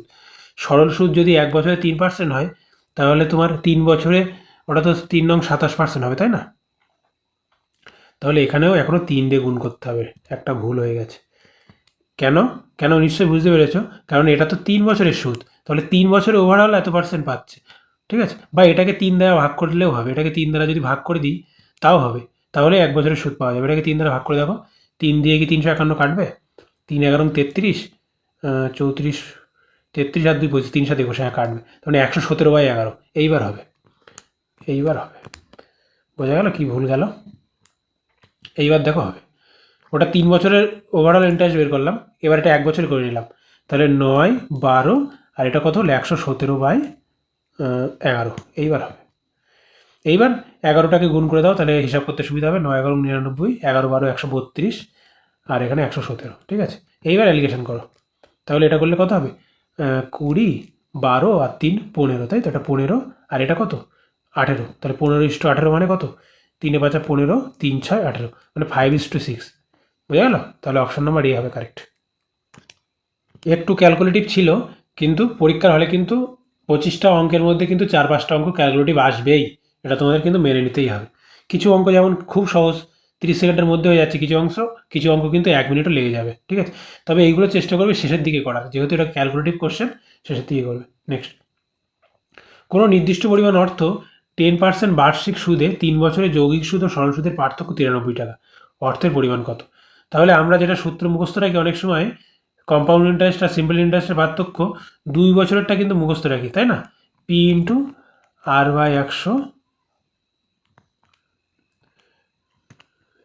আর স্কোয়ার বাই 100%, তাই তো? বা এটাকে পি ইন্টু আর বাই 100 তার হোল স্কোয়ার বলা যায়। কেন? কারণ পার্সেন্টেজ তুললে একটা 1/100 আসবে। এটা আমরা 2 বছরের ক্ষেত্রে মনে রাখি। 3 বছরের ক্ষেত্রে অনেকে মনে রাখতেও পারো, নাও পারো। কিন্তু আমি যদি বেসিক থেকে করি, 10% মানে কত বলো? 1/10, তাই তো? তাহলে 10 টাকা, 1 বছরে কত হচ্ছে? 11 টাকা। তাহলে 3 বছরে যৌগিক সুদ ও সরল সুদের পার্থক্য হলো 31 টাকা, তাই তো? তাহলে 3 বছরে আমি সুদ বের করবো। তাহলে এটা 3 বছরে প্রিন্সিপাল আর অ্যামাউন্টের রেশিওটা কত হবে? P/A। এটা হবে কত? 1000। এটা হবে কত? 11 কিউব 1331। তাহলে সুদ কত পেলাম? 331 টাকা। কত টাকার উপরে? 1000 টাকার উপরে। তাহলে এটা কত পার্সেন্ট? দুটো শূন্য কেটে গেল, তার মানে 31.1%। তাহলে 3 বছরে 10% হারে আমি কি পেলাম? কম্পাউন্ড ইন্টারেস্ট পেলাম 33.1%। আর 10% হারে 3 বছরের সরল সুদ কত পাবো? সিম্পল ইন্টারেস্ট 3 × 10, তাই তো? মানে 30%। তাহলে 3 বছরের কম্পাউন্ড ইন্টারেস্ট হলো 33.1 এবং 3 বছরের সিম্পল ইন্টারেস্ট হলো 30%। তাহলে এদের ডিফারেন্স কত? 3.1%। তাহলে 3.1%-এর ভ্যালু কত? 93 টাকা। 100-র ভ্যালু কত বের করলে হয়ে যাবে। তাহলে এটা কত গুণ? 3 একে 3, 3 3 9, 3 গুণ। তার মানে 3, আর এখানে একটা শূন্য, আর দশমিকের জন্য একটা শূন্য আছে তলায়, 3টে শূন্য, এপাশে গুণ হয়ে যাবে, তাই তো? তার মানে হবে কত? 3000। বোঝা গেল? তাহলে অর্থের পরিমাণ কত? 3000 টাকা। আশা করছি বুঝতে পেরেছ। নেক্সট, নিম্নলিখিত সেটগুলির সমতুল্য সেট কোনটি? তাহলে 85 আর 80 কী করে হচ্ছে রিলেশন? 37 আর 64, তাই তো? প্রথমে গ্যাপ দেখে নিই। 45 থেকে 80 কত হবে? 35। আর এখানে গ্যাপ কত? 40, 24, 27, তাই তো? 27 মানে এখানে 10 কম, এখানে 10 কম, তাই তো? তার মানে 10 করে কম করে গ্যাপ যুক্ত হচ্ছে, তাই তো? বা এটাকে এরমও বলা যায়, 45-এর 2 গুণ করে 10 বিয়োগ, তাই তো? এটাও তাই। 74-এর 2 গুণ করলে, 37-এর 2 গুণ করলে হয় 74, 74 মাইনাস 10, 64। তাহলে 2 গুণ করে 10 বিয়োগ করলে দ্বিতীয়টা পাওয়া যাচ্ছে, ঠিক আছে? দ্বিতীয় পদ।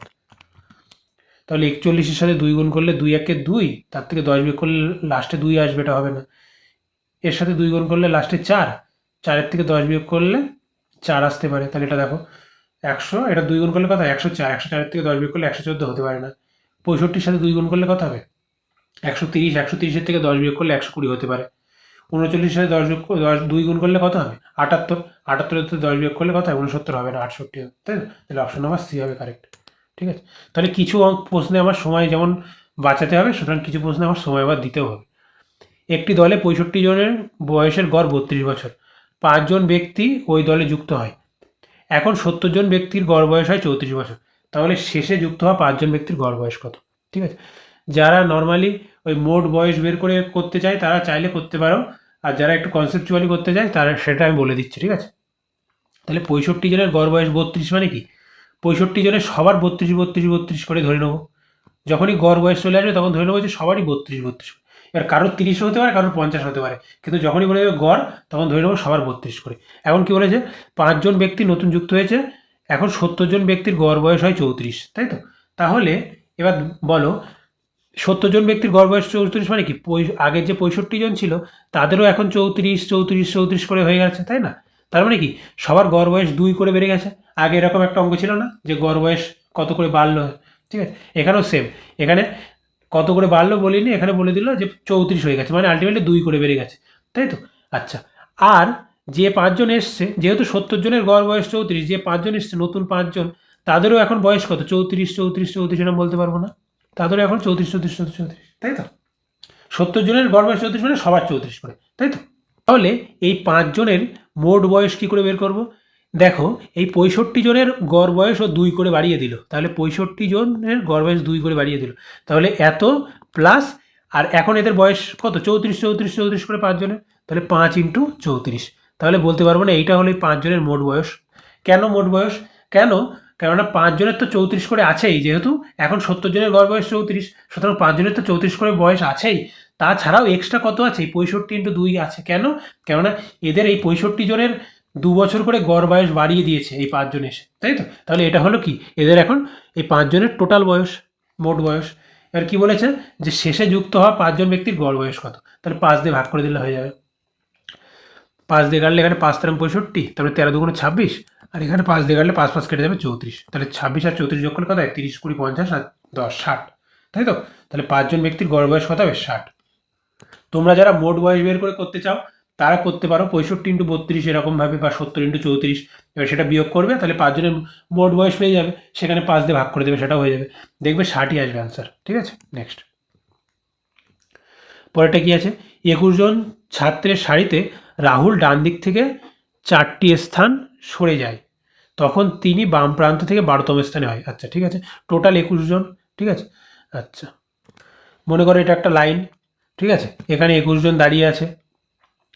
রাহুল যখন ডান দিক থেকে 4টি স্থান সরে যায়, তখন বাম প্রান্ত থেকে 12তম স্থান। তাহলে রাহুল এখানে একটা কোথাও দাঁড়িয়ে ছিল, ঠিক আছে, সেখান থেকে এখন ডান দিকে 4টে স্থান সরে যায়, তাহলে 1 2 3 4টে। তাহলে রাহুল এখানে চলে এসছে।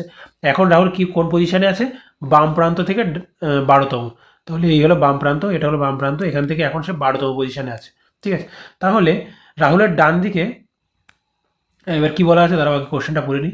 সারির ডান প্রান্ত থেকে তার আগের অবস্থান কত ছিল? আচ্ছা, ঠিক আছে। আচ্ছা, এখন বলো টোটাল 21 জন। তাহলে রাহুল যদি বাম প্রান্ত থেকে 12তম পজিশনে থাকে, তাহলে রাহুলের ডান দিকে আর কতজন আছে? 21 - 12, তাই তো? মানে 9 জন আছে। তাহলে রাহুলের ডান দিকে এখন এখানে কজন আছে? এখানে 9 জন ব্যক্তি আছে। এবার বলেছে যে ডান প্রান্ত থেকে রাহুলের আগের অবস্থান কত। তাহলে আগের অবস্থান রাহুল কোথায় ছিল? এখানে ছিল। তাহলে ডান প্রান্ত থেকে কত নম্বর পজিশনে হবে? তাহলে রাহুলের এখন পজিশন কত? এখানে তো 9 জন আছেই অলরেডি, তাহলে 9, এটা হলো 10, এটা 11, এটা 12, এটা 13, এটা 14, হয়ে গেল 14 নম্বর পজিশন। অপশন নম্বর সি হবে কারেক্ট। বুঝে গেল? তাহলে রাহুল বাম প্রান্ত থেকে 12, তার মানে রাহুলের ডান পাশে এখন আছে 9 জন। এবার আমাকে আবার কি আগের পজিশনে আসতে হবে, আগের পজিশনে চলে আসবে এক এক করে। এর এপাশে 9, এইটা 10, 11, 12, 13, 14, হয়ে গেল। বুঝে গেল? এইভাবে করবে, ভুল যাওয়ার সম্ভাবনা কম। নেক্সট, একটি জুতো উৎপাদন সংস্থায় ক্রেতাদের 3 ধরনের ছাড় দেওয়া হয়, কোনটি বেশি লাভজনক একজন ক্রেতার পক্ষে? ঠিক আছে, তাহলে দুটি 15%, একটি 12, একটি 18, আর 7 জোড়া কিনলে 3 জোড়া ফ্রি। ঠিক আছে, দেখে মনে হচ্ছে সবকটা 30%, তাই না? দুটো 15 মানে 15 দুগুণে 30, 18 12 30। ঠিক আছে, কিন্তু আসলে না, দুটো 15% মানে কি? 15 + 15 - 15 × 15 / 100, মানে 30-এর থেকে কিছু বাদ যাবে, তাই তো? দুটো, একটা 12 একটা 18 মানে কি? 12 + 18 - 12 × 18/100, মানে এখানেও 30-এর থেকে কিছুটা বাদ যাবে। আর 7 জোড়া কিনলে 3টে ফ্রি, মানে কত পার্সেন্ট? সবসময় টোটাল কত জুতো পাচ্ছ তুমি, বা ক্রেতা কত জুতো পাচ্ছে? 7 জোড়া কিনছে, 3 জোড়া ফ্রি পাচ্ছে, কিন্তু ক্রেতা তো আলটিমেটলি 10 জোড়াই পাচ্ছে। তাহলে টোটাল যেটা পাচ্ছে সেটা তলায়, আর কত জোড়া ফ্রি পাচ্ছে? 3 জোড়া, সেটা উপরে। তাহলে 3/10 × 100। ঠিক আছে, তাহলে 10 10 100, 3 10 30, তার মানে 30%। ঠিক আছে, তাহলে আলটিমেটলি শুধু 3 নম্বরটাই কিন্তু 30% ডিসকাউন্ট দিচ্ছে, বাদ বাকি কিন্তু 30-এর থেকে কম দিচ্ছে। ঠিক আছে, এই যে এই ফ্যাক্টরটা মাইনাস হয়ে যাচ্ছে। তাহলে কোনটা কারেক্ট হবে? অপশান নাম্বার সি, তাই তো?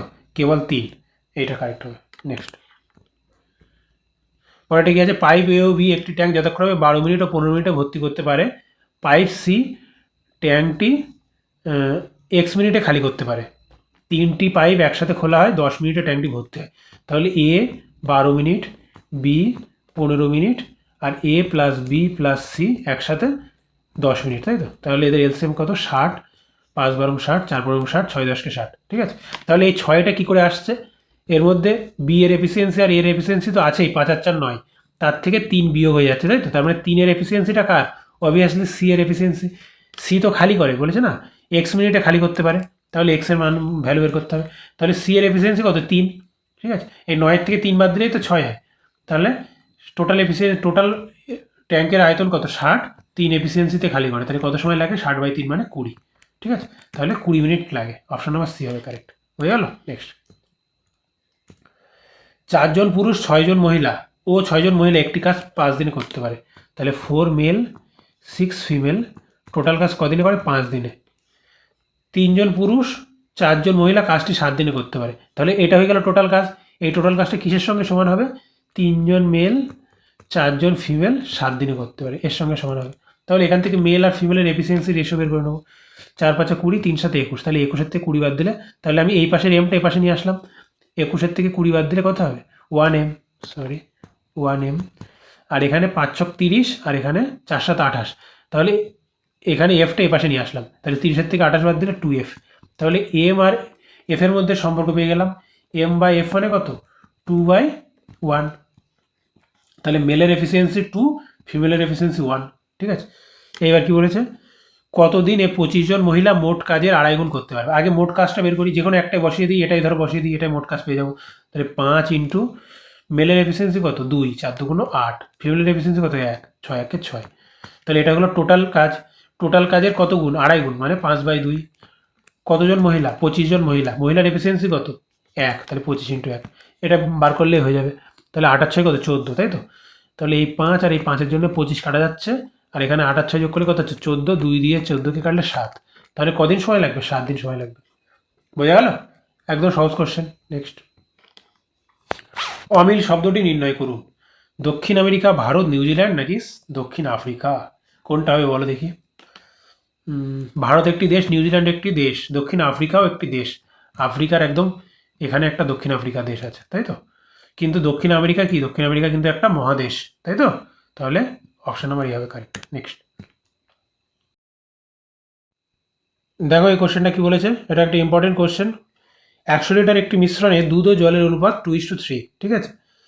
10 লিটার মিশ্রণ তুলে সমপরিমাণ দুধ দেওয়া হলো। এই পদ্ধতি আরও 2বার করা হলো। এখন মিশ্রণে কত শতাংশ দুধ থাকবে? ঠিক আছে, আজকে আমি তোমাদের একটা কনসেপ্ট শিখিয়ে দেবো, কনসেপ্টটা ভালো করে শিখে নেবে। যদি কনসেপ্টটা ঠিকঠাক মাথায় গেঁথে নিতে পারো, আর যদি জিনিসটা রিভাইজ করো, তাহলে এই অঙ্কটা কখনো ভুল হবে না, এমনকি উইদিন 30 সেকেন্ডের মধ্যে হয়ে যাবে। দেখো এখানে কি বলেছে, প্রথমে একটা পাত্র ছিল, সেখানে 100 লিটার কী ছিল? দুধ ও জল ছিল। এবার সেখান থেকে কি করা হলো? 10 লিটার তুলে নেওয়া হলো। 10 লিটার কী তুললাম? মিশ্রণ তুললাম। তাহলে এবার বলো, এই 10 লিটার তোলা মানে কি? ধরো 100 লিটারে 10 লিটার তুললাম, তাহলে 10 লিটার তুললাম 100 লিটারে, মানে 1/10 অংশ তুললাম। এবার এর মধ্যে তো মিল্ক আর ওয়াটার দুটো ভালোভাবে মেশানো আছে, তাই না? তাহলে এই 1/10 অংশ মিল্ক থেকে উঠবে এবং ওয়াটার থেকে উঠবে। বোঝা গেল এই পর্যন্ত? আচ্ছা, এবার কি হলো, এবার বাইরে থেকে আবার সমপরিমাণ দুধ দেওয়া হলো। তাহলে আবার 10 লিটার দুধ দিলাম, তাহলে মিশ্রণটা কী হয়ে গেল? আবার 100 লিটার হয়ে গেল। এবার এই পদ্ধতি আবার বারবার করলাম, আর কবার করলাম? 2বার করলাম। ঠিক আছে, এবার পরীক্ষায় 2বার দিক, 3বার দিক, 4বার দিক, যদি কনসেপ্ট ক্লিয়ার থাকে একদম সহজ। ঠিক আছে, তাহলে আবার এটা 100 লিটার হয়ে গেল। এখান থেকে আবার আমি কি করব? 10 লিটার তুললাম। তাহলে 10 লিটার তোলা মানে কি? আবার 10/100, মানে 1/10 অংশ করে তোলা, মোট মিশ্রণের 1/10 অংশ, তাই তো? তাহলে মোট মিশ্রণের 1/10 অংশ তোলা মানে কি? মিল্ক এখন যা আছে তারও 1/10 উঠবে, জল যতটা আছে তারও 1/10 উঠবে। ব্যাস, এই কনসেপ্টটা শুধু কাজে লাগাবো, আর কিছু না। ঠিক আছে, এবার দেখো, দুধ ও জলের অনুপাত বলা আছে 3:2, তার মানে টোটাল কত? 5 ইউনিট। 5 ইউনিটের ভ্যালু কত? 100 লিটার। তাহলে 1 ইউনিটের ভ্যালু কত? 20 লিটার। তাহলে 2 ইউনিটের ভ্যালু 40, আর 3 ইউনিটের ভ্যালু কত? 60।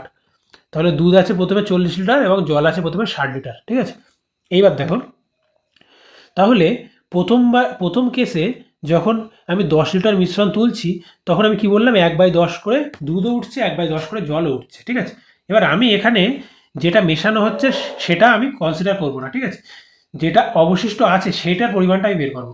তাহলে দুধ মেশানো হচ্ছে, আমি দুধটা ক্যালকুলেশন করবো না, আমি জলটা ক্যালকুলেশন করবো। তাহলে জল আগে ছিল কত? 60 লিটার। জল আগে ছিল কত? 60 লিটার। এখন 1/10 অংশ জল তুলে নেওয়া হলো, তাহলে জল থাকলো কত? 9/10 অংশ। 1 - 1/10, 9/10।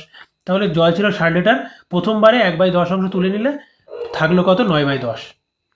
এইবার এই প্রসেসটা আরও 2বার করা হলো, পরের বারও তো আবার 1/10 অংশ তুলে নেওয়া হলো, তাহলে পরের বারও থাকলো কত? 9/10। তারপরে বারও 9/10, এমনভাবে যতবার বলবে আমি 9/10 9/10 গুণ করে যাব। তাহলে ফাইনালি 3বার এই রিপ্লেস করার পরে আমি কি পেলাম? এটা জলের পরিমাণটা পেলাম, এত লিটার। তাহলে এটা সিম্পলিফাই করো, 0 দিয়ে 0 কাটা, সাথে 9-এর কিউব কত? 729। তাহলে 729-এর সাথে 6 গুণ করো, 6 নং 54, 4 হাতে 5, 6 2 12, 5 17, 7 হাতে 1, 6 7 42, 43। তাহলে 4374, আর এখানে তলায় আছে কত? 100, মানে 4374 এত লিটার ওয়াটার কিন্তু এখন মিশ্রণে অবশিষ্ট আছে। আগে ছিল কত? 60, কিন্তু এখন হয়ে গেছে এত। ঠিক আছে, এবার আমাকে কী চেয়েছে যে এখন মিশ্রণে কত শতাংশ দুধ আছে, আগে কত লিটার দুধ আছে সেটা বের করি। প্রতিবারে কী হচ্ছে 10 লিটার করে তোলা হচ্ছে আবার 10 লিটার করে ঢালা হচ্ছে, 10 লিটার করে তোলা হচ্ছে আবার 10 লিটার করে ঢালা হচ্ছে, মানে আলটিমেটলি মিশ্রণ তো 100 লিটারের মিশ্রণই থাকছে। তাহলে 100 লিটার মিশ্রণে যদি এত লিটার তোমার জল থাকে তাহলে দুধ কত হবে 100 মাইনাস এইটা, তাহলে 100 থেকে এটা বিয়োগ করে দাও, কত হবে 6 দাও 10, 7 8, 2 দাও 10, 4, 6 দাও 10, 5 দাও 10, তাহলে এত লিটার, তাই তো। তাহলে এত লিটার এখন কি আছে, মিল্ক আছে, তাই তো। তাহলে 100 লিটারে এত লিটার মিল্ক মানে কি, পার্সেন্টেজে এত শতাংশ মিল্ক আছে, অপশন নাম্বার এ হবে কারেক্ট। পার্সেন্টেজ কিসে বের করি আমরা, 100-র মধ্যে যত সেটাই তো পার্সেন্টেজ। বোঝা গেল? আশা করছি বুঝতে পেরেছো। খাতায় ভালো করে নোট করে রাখো, রিভাইজ করবে, কনসেপ্টটা খুব তাড়াতাড়ি হয়ে যাবে। ঠিক আছে, নেক্সট দেখো পরেরটা কি আছে, একটা সিরিজ আছে। এই সিরিজগুলো কী করে করতে হয় তোমরা জানো, লেটারের position wise E D C, E থেকে ডি মানে -1, ডি থেকে সি -1, তাহলে এটাও -1 হবে, তাহলে প্রথমটা বি হবে, এই দুটোর মধ্যে যে কোনো একটা হবে।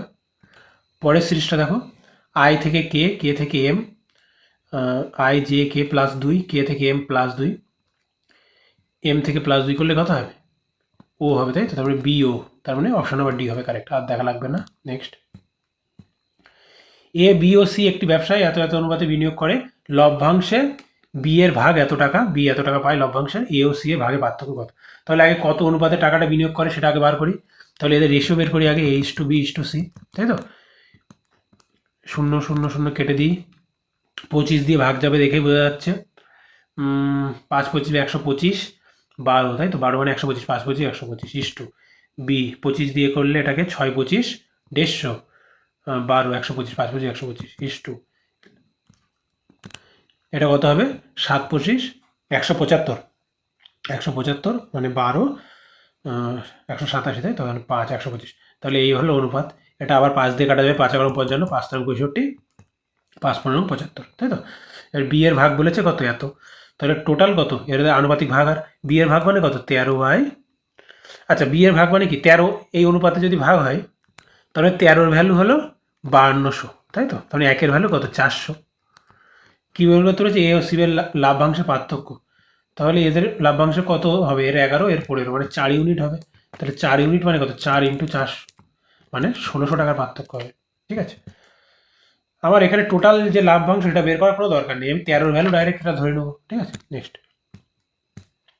যদি a + b + c = 0 হয় তাহলে এর ভ্যালু কত, দেখো কীভাবে করবে, a² এ তো এখানে জোর করে একটা উপরে এ গুণ করে দাও, তাহলে নিচেও একটা এ লিখতে হবে বেশি, এখানে জোর করে একটা বি গুণ করে দাও, নিচেও একটা বি লিখতে হবে, এখানে জোর করে একটা সি গুণ করে দাও, তাহলে নিচে একটা সি লিখতে হবে।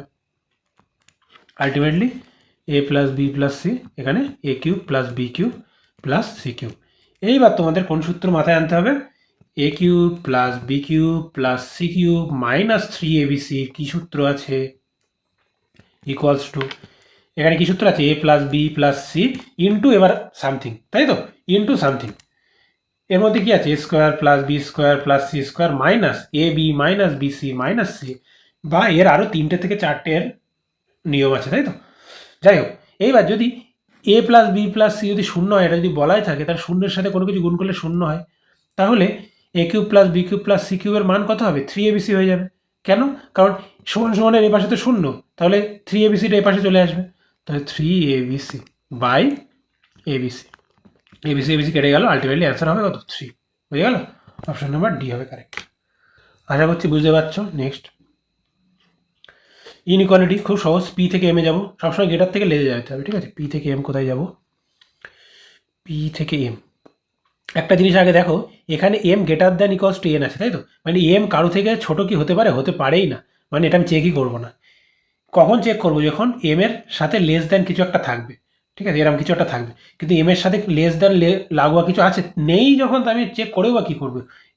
পরেরটা কি, ও থেকে এন, ও থেকে এন, দেখো ও এখানে বড় চিহ্ন দিয়েছে, কিন্তু এখানে দেখাচ্ছে ও ছোট, কারোর থেকে না কারোর থেকে ছোট, অন্য কোথাও আছে যে এখানে ও এইভাবে আছে, যখন নেই সুতরাং এটাও আমি চেক করবো না, তাহলে কোনোটিই সঠিক নয়, অপশন নাম্বার ডি হবে কারেক্ট। বোঝা গেল, আশা করছি বুঝতে পেরেছ। নেক্সট, পরেরটা বার গ্রাফ। ঠিক আছে, সহজ, এগুলো খুব জানুয়ারি মাসে করা সঞ্চয়, এইগুলো হলো সঞ্চয়, ঠিক আছে, যেগুলো এরকম, আর যেগুলো ডট ডট এগুলো হলো সরি সঞ্চয় তো না, এগুলো হলো ইনকাম, এগুলো হলো ইনকাম, আয়, যেটা সেট করা, আর যেটা ডট ডট এটা হলো খরচ, এক্সপেন্ডিচার, মানে সঞ্চয় আমাকে বার করতে হবে ডিফারেন্স, ঠিক আছে। তাহলে জানুয়ারি মাসে করা সঞ্চয়, জানুয়ারি মাসে 1500 আর 1468, তাহলে ডিফারেন্স কত? 32, তাই তো। তাহলে জানুয়ারি মাসে করা সঞ্চয় কত? 32। এপ্রিল মাসের সঞ্চয়ের তুলনায় কত শতাংশ কম? তাহলে এটা জানুয়ারি মাস is to April mass. April মাস কই? এখানে 1820 আর এখানে 1785, তাহলে এদিকে 15 আর ওদিকে 20, তাই তো। তাহলে কত? 35। তাহলে এর সঞ্চয় কত? 35। এর সঞ্চয় 32, এর সঞ্চয় 35, তাই তো। তাহলে কত কম? 3 ইউনিট কম। জানুয়ারি মাসে করা সঞ্চয় এপ্রিল মাসের সঞ্চয়ের তুলনায় কত কম? তার মানে 3/35 ইন্টু 100 বের করতে হবে, ঠিক আছে। 5 দিয়ে কাটলে 5 7 35, 5 দিয়ে কাটলে 5 20 100, তাই তো। মানে 60/7%। এটা সিম্পলিফাই করো, 7 নং 63, 6 নং 54, তাই তো।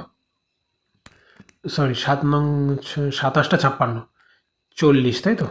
তাহলে 5 7 35, 35 আবার 50, মানে 7 7 49, ঠিক আছে। আরও চলতে থাকবে, যাই হোক আমার উত্তর চলে এসছে 8.57%। নেক্সট, কোনো কোনো আয়না হলো কাঁচ, কোনো কোনো আয়না হলো কাঁচ, মিরর হলো গ্লাস, ঠিক আছে। সকল কাঁচ হলো টেবিল, সকল কাঁচ মানে হলো গ্লাস, সকল গ্লাস হলো টেবিল, ঠিক আছে। কোনো কোনো টেবিল হলো কলম, কোনো কোনো টেবিল হলো পেন, ঠিক আছে। এবার কি বলেছে? কোনো কোনো কাঁচ হয় আয়না, কোনো কোনো গ্লাস হয় মিরর। তাহলে কোনো কোনো আয়না যদি কাঁচ হয়, অবভিয়াসলি কোনো কোনো কাঁচ আয়না সবসময় ট্রু হবে, ঠিক আছে।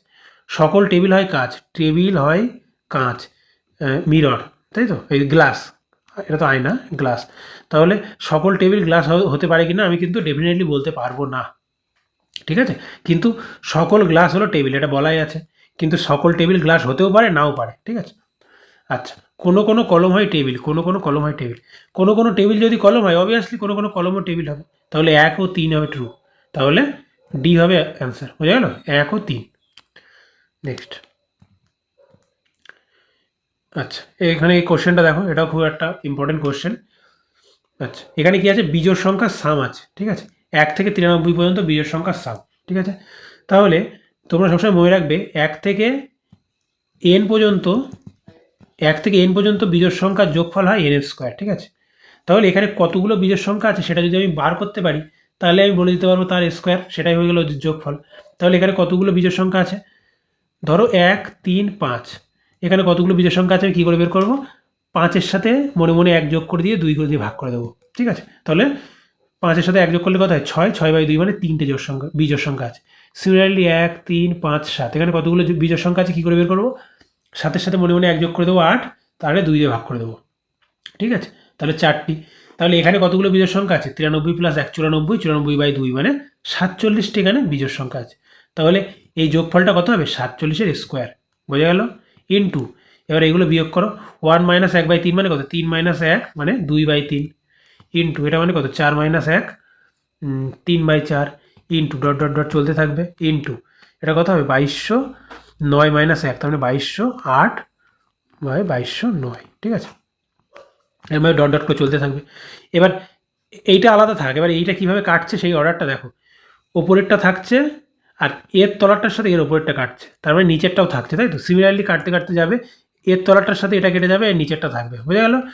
ওপরেরটা দুটো দেখলেই বোঝা যায়, ওপর আর নিচে থাকছে মানে এর ওপর থাকবে, এর শেষেরটা নিচেরটা থাকবে, ঠিক আছে। এইভাবে কাটবে। আচ্ছা, এবার 47-এর স্কোয়ার কত বলো? 47-এর স্কোয়ার কী করে বের করতে হয়? 47 50-এর থেকে কত কম? 3 কম। তাহলে 25-এর থেকে আমি 3 কমিয়ে দেবো। 25-এর থেকে 3 কমলে কত হয়? 22, আর 3-এর স্কোয়ার কত? 9। তাহলে লাস্টে দুটো সংখ্যা হবে 09। তাহলে 2209, এটা হলো 47-এর স্কোয়ার, ইন্টু ওপরে কত আছে? 2, আর নিচে কত থাকবে? 2209। তাহলে 2209 2209 কেটে যাবে, আলটিমেটলি অ্যান্সার কত হবে? 2। তাহলে অপশন নাম্বার বি হবে কারেক্ট, বোঝা গেল? খুব খুব খুব ভালো অঙ্ক, ঠিক আছে। এক্স্যাক্টলি এরকম অঙ্কই যে আসবে তা না, কিন্তু এরকম টাইপের আসতে পারে। নেক্সট, এর মধ্যে কোনটি সবথেকে বড়? ঠিক আছে, খুব সহজই আছে। এটা 0.5, এটা স্কোয়ার করলে কত হয়? 0.25। এটা 0.36, 36 তো বলে না, 0.36 বলে। এটা তো আমার দেখার দরকারই নেই, কেন? কারণ এর থেকে এটা বড় অবভিয়াসলি, ঠিক আছে। আর এইটা আমাকে দেখতে হবে, এটা মানে কত? 0.5-এর রুট, তাই তো। তার মানে 0.5 মানে কত? 5/10, 5/10 মানে কত? 1/2, তাই তো। তার মানে এটাকে কি লিখতে পারি? 2/4 লিখতে পারি। ওপর নিচে আমি জোর করে 2 গুণ করে দিলাম। আচ্ছা, এবার এটাকে কি লিখতে পারি? ওপরে √2 আর 4কে আমি কি লিখতে পারি, 4 এর রুট মানে 2। আচ্ছা, এবার রুট 2 মানে কত, 1.414 এরকম কিছু একটা তোমরা জানো, বাই 2। তাহলে এটাকে ভাগ করলে কত হবে, 0.7, 7 দুগুণে 14, 1 11, 5 দুগুণে 10, 1 14, 7 দুগুণে 14, এরকম কিছু একটা হবে। তাহলে 0.5, 0.25, 0.36 নাকি 0.757, কোনটা বড়? অবভিয়াসলি 0.757 বড়, তাই তো? তাহলে অপশান নম্বর ডি হবে কারেক্ট। বোঝা গেল? এই ছিল টোটাল 50টা কোশ্চেন, ঠিক আছে? 25টা ম্যাথ অ্যান্ড 25টা রিজনিং। আশা করছি ভিডিওটি তোমাদের জন্য খুব খুব হেল্পফুল হবে। আমার করাতে গিয়ে, ক্যালকুলেশন করাতে গিয়ে কোনো ভুল হয়ে গেলে থাকলে তোমরা অবশ্যই কমেন্ট করো। আর ক্লাসটি কেমন লাগলো তোমরা অবশ্যই কমেন্ট করো, ঠিক আছে? তোমাদের একটা কমেন্ট আমাকে খুব মোটিভেট করে, ঠিক আছে? অবশ্যই ভিডিওটি লাইক করবে এবং চ্যানেলটা সাবস্ক্রাইব করে থাকবে ভবিষ্যতের জন্য। এই চ্যানেলটা তোমাদের ভবিষ্যতে অনেক অনেক অনেক হেল্প করবে, ঠিক আছে? সকলকে গুড লাক, পরীক্ষা সকলের ভালো হোক এই আশা করি। সকলে খুব ঠান্ডা মাথায় পরীক্ষা দেবে। সকলকে পরীক্ষার জন্য অল দ্য বেস্ট। আর এর পিডিএফ টেলিগ্রাম চ্যানেলে পেয়ে যাবে। টেলিগ্রাম চ্যানেলের লিঙ্ক আমার ডেসক্রিপশনে থাকবে, ভিডিও ডেসক্রিপশনে। Thank you.